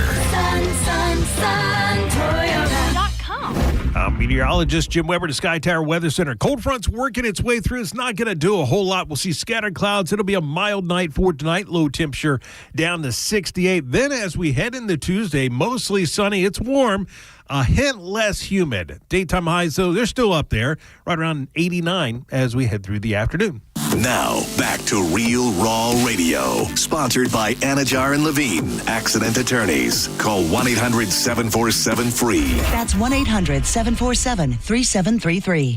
And now, back to Senning Show. With your host, John Senning. I need a beat. need a kick and a snare. Run it back like the curls of my hair need a loop pedal. Write some, give me a mic so I can start to spit, catch a vibe. Make the people come, jumping up and down. These guys are fun. So fun. Yeah, Becky, that's right. I've worked at this and my it's tight. I said playing the bars like Welcome back to Senning Show. Brand new Matt and Zach. Go stream it. Listen to my music. I'm John Senning. He's Dizzy. That is Drew Garabo. You're in the midst of John's Joints. Drew Garabo Live is headed your way in about 20 minutes. He's got your next chance at $1,000 at 5. So make sure you're keeping it locked to the bone all afternoon. You'll have to listen to my music. You'll be singing in bed. You'll have to listen to my music. Oh my gosh, who is that? You'll have to listen to my music. Yo, that's Matt and Zach. You'll have to listen to my music. And jump. Dude, I don't know if, because they're on Law Records, I don't know if Pepper and all the guys from Pepper push every artist as hard as they are. Like, all the Pepper social media was pushing out these videos and the song, all the members of Pepper. It is their record label, but I feel like they've got a lot of bands that I've never seen them push their stuff. I have a feeling that the guys in Pepper, and specifically Yasad, see something major in these guys, rightfully so, but it's pretty cool to see. You and I could tell the excitement in Yasad's voice when we talked to him before Rise Up about Matt and Zach, and he thought he was giving us the news that they had signed him. So I think they have an affinity for those boys. And how could you not? I can't wait to see like what the first tour that they're on is. Like I don't whether it might be with Pepper, probably will be with Pepper, to be honest with you. Yeah. Yeah, them opening for Pepper with one other band would be like Elevators or something like that. Yeah, and I just can't wait to see what the future holds. Man, it is now national news everywhere. We've got quite the double murder unfolding here in the Tampa Bay area. The ex-University of South Florida student accused of murdering his roommate and his pals, still missing girlfriend. Not really, though, because we're fairly certain they found her body right over here by the station on 4th Street. Allegedly asked ChatGPT about putting people in a dumpster, according to the court documents. What happens if a human is put in a black garbage bag and thrown into a dumpster? He asked on April 13th. 3 days before Zami Lamon and his girlfriend Nahida Bristi were last seen. The bot replied to Agburah. It sounds dangerous. Before he said, how would they find out? This all according to the Tampa Bay Times. He then peppered the bot with questions, asking if a car's VIN can be changed and can you keep a gun at home without a license. It has not been publicized what ChatGPT responded to those questions. This guy pursued a Bachelor of Science degree in management at the university between spring of 2021 and 2023. So the updates over the weekend, they charged him, I believe, on Saturday with murder of both of these people. So on Friday, if you were listening, we broke the news that they had found the body off of the Howard Franklin in a garbage bag. So obviously, we knew that was going to be fairly easy to put that murder on him. But more details have come out that they found all of the guys and the girls' belongings in a trash compactor covered in blood. They found 2 giant human-sized blood stains on his carpet, and there was so much of her blood that they knew he had to have killed her. So they charged him with the murder before they found the body. And per all of the major news publications, when I looked during the break, they have not come out with 100% certainty saying they've identified the body that was found here on 4th Street. But I would think that's a given at this point. You guys had to hide a body. You had to dispose of a corpse. How you doing it? There's got to be a better answer, but I would think the only worry is somebody sees you, but I think you got to go deep. Maybe not all the way to, Alligator Alley, but down in like Mayaca in one of those just insanely gator infested bodies of water, and you just hope that they eat them all. That's the easiest one. Correct. If you start thinking about the Breaking Bad style where you get the giant tubs of acid or something, that probably works. Burning never really seems to work the way that people think it's gonna work. So, Diz? Yeah, I was thinking first of all the Breaking Bad style, but more on like the Florida style, kind of along the lines of like just taking a boat out and going far out. Dexter style. Is that what they do? Yeah, Slice of life. Yeah, sharks and stuff. Chum up the waters, boy. They did. I want to say in the new season of Dexter, didn't he dump a body in the gators? But then they still found a hand. They sure did. So there's really no foolproof way. You're a smart guy. You feel like you probably have a good way. I got a great way. I'm giving myself away here at Pig Farm. Pig farms are the pigs will eat snatch every little pig. Yeah. That's where I got it from. That still feels risky. Well, Yeah, first of all, you gotta kill the farmer. Well, and you got to find the pig farm, Right. So you've got to navigate. Like if you find a body of water that you know is way out there, it's remote and it's full of gators, your chances of being caught or seen at least are far less than if you have to infiltrate a pig farm. What about this? Start a pig farm. You have to now start a pig farm, and then maybe in 5-10 years, once your pigs are acclimated, but then they're going to think that's what you did, and then they're going to probably cut open your pigs and find human bodies inside of them. And well, I mean, they can't prove that I helped them get there. Like somebody could have been an intruder that my pigs ate. Could have slipped and fell, and I didn't know. How hard is it to start a pig? Well, you just need like an agricultural permit, a male pig, and a sow and a hog. Yeah. And then just boom, you got piglets everywhere. Yeah. Then you just have to like feed them parts of yourself, like let them get the taste of human flesh. So you like, here, nibble on my hand a little bit, Porky. Yeah. I would name him Porky. I remember the beginning of the Wizard of Oz. Somebody must have told me that pigs eat people or something, because I just remember finding it so terrifying when Dorothy was walking on the fence and then she fell in with the pigs, because it kind of felt like in that moment they were just going to murder her. They didn't, but I remember thinking that my whole life, how scary that was to fall in there with the pigs. Was she dreaming that? Where did she start dreaming? I think that's a good point. Was she dreaming that? No, I don't think she was dreaming at that point, because the tornado had yet to come. Because when she gets something happens when she gets in the house, right? The storm cellar, yeah. Yeah. I don't even think she gets in the cellar. Because remember, everything's going by the windows. Yeah.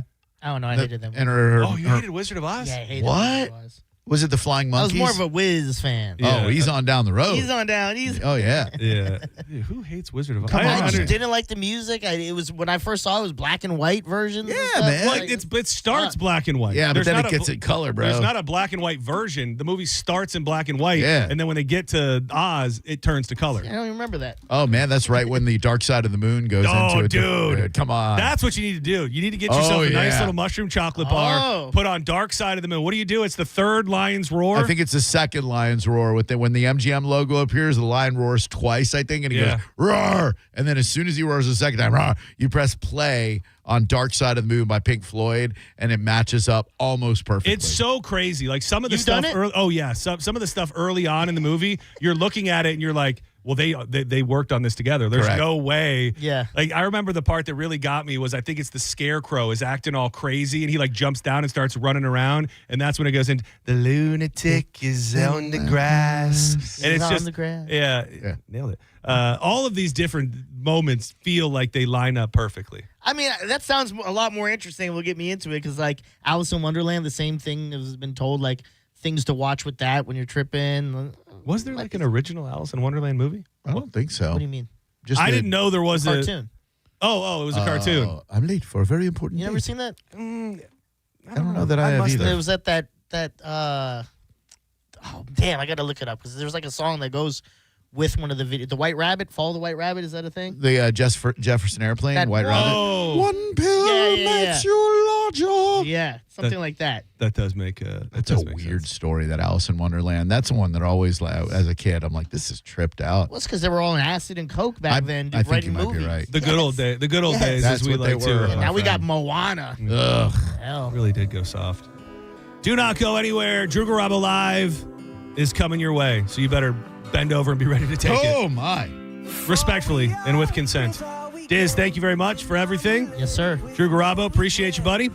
Appreciate you back, Johnny. We will be back live tomorrow at 1 p.m. with a brand new Senning Show. The Judge Juicy, will be joining us. Dude, somebody's got a birthday this week. Somebody in this room. Not me. Not me. The Brown Thrasher. Back to the anniversary of when he was born in the nest all those years ago. Sir. When he first thrashed. But before we get out of here, we love telling you about our buddy, Jeff Borum.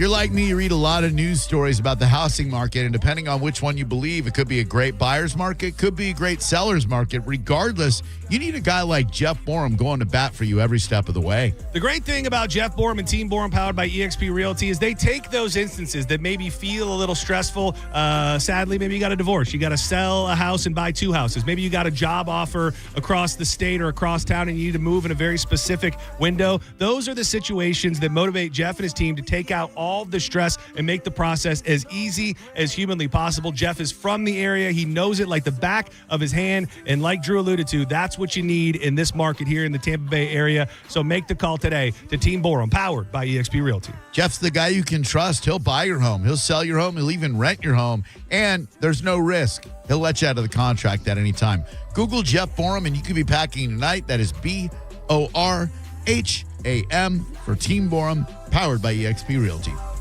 What do we say for the Magic? What is our slogan these days? Everybody in. Everybody in? Okay. I don't like it. Yeah, I don't like it either. I'll still watch, though. Thanks, man. Goodbye. We're all blessed. All I know is what I know. I don't know if I'm right. I just ride with my heart. I just ride with the vibe. Cause You're listening to Senning Show on 102.5 The Bone. We are Real Raw Radio. 102.5 The Bone. big winners, right? The Bone Bonus. Congratulations, winner. You'd won $1,000. Is this real? Seriously? Oh my gosh, this is incredible. And I won this listening to Drew Garabo Live, my favorite show on the bone. I'm about to go on vacation to see my kids here in a few days, and getting that $1,000 is going to be so helpful. Oh man, this is just awesome. Keep listening to The Bone for your chance to win cold, hard cash. It's The Bone Bonus.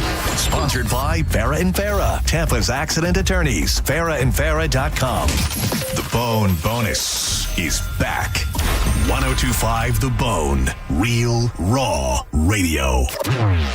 Now, a Bone traffic update from the Farrah & Farrah Personal Injury Attorneys Traffic Center. In Hillsborough, an earlier problem at the on-ramp from eastbound I-4 to northbound I-75 is still blocking that right shoulder. Near Oldmar, there's an accident along Hillsborough Avenue between Double Branch and Racetrack Roads. But otherwise, we remain in pretty good shape, building late-day volumes apparent, but nothing out of the ordinary. This is Jim with traffic.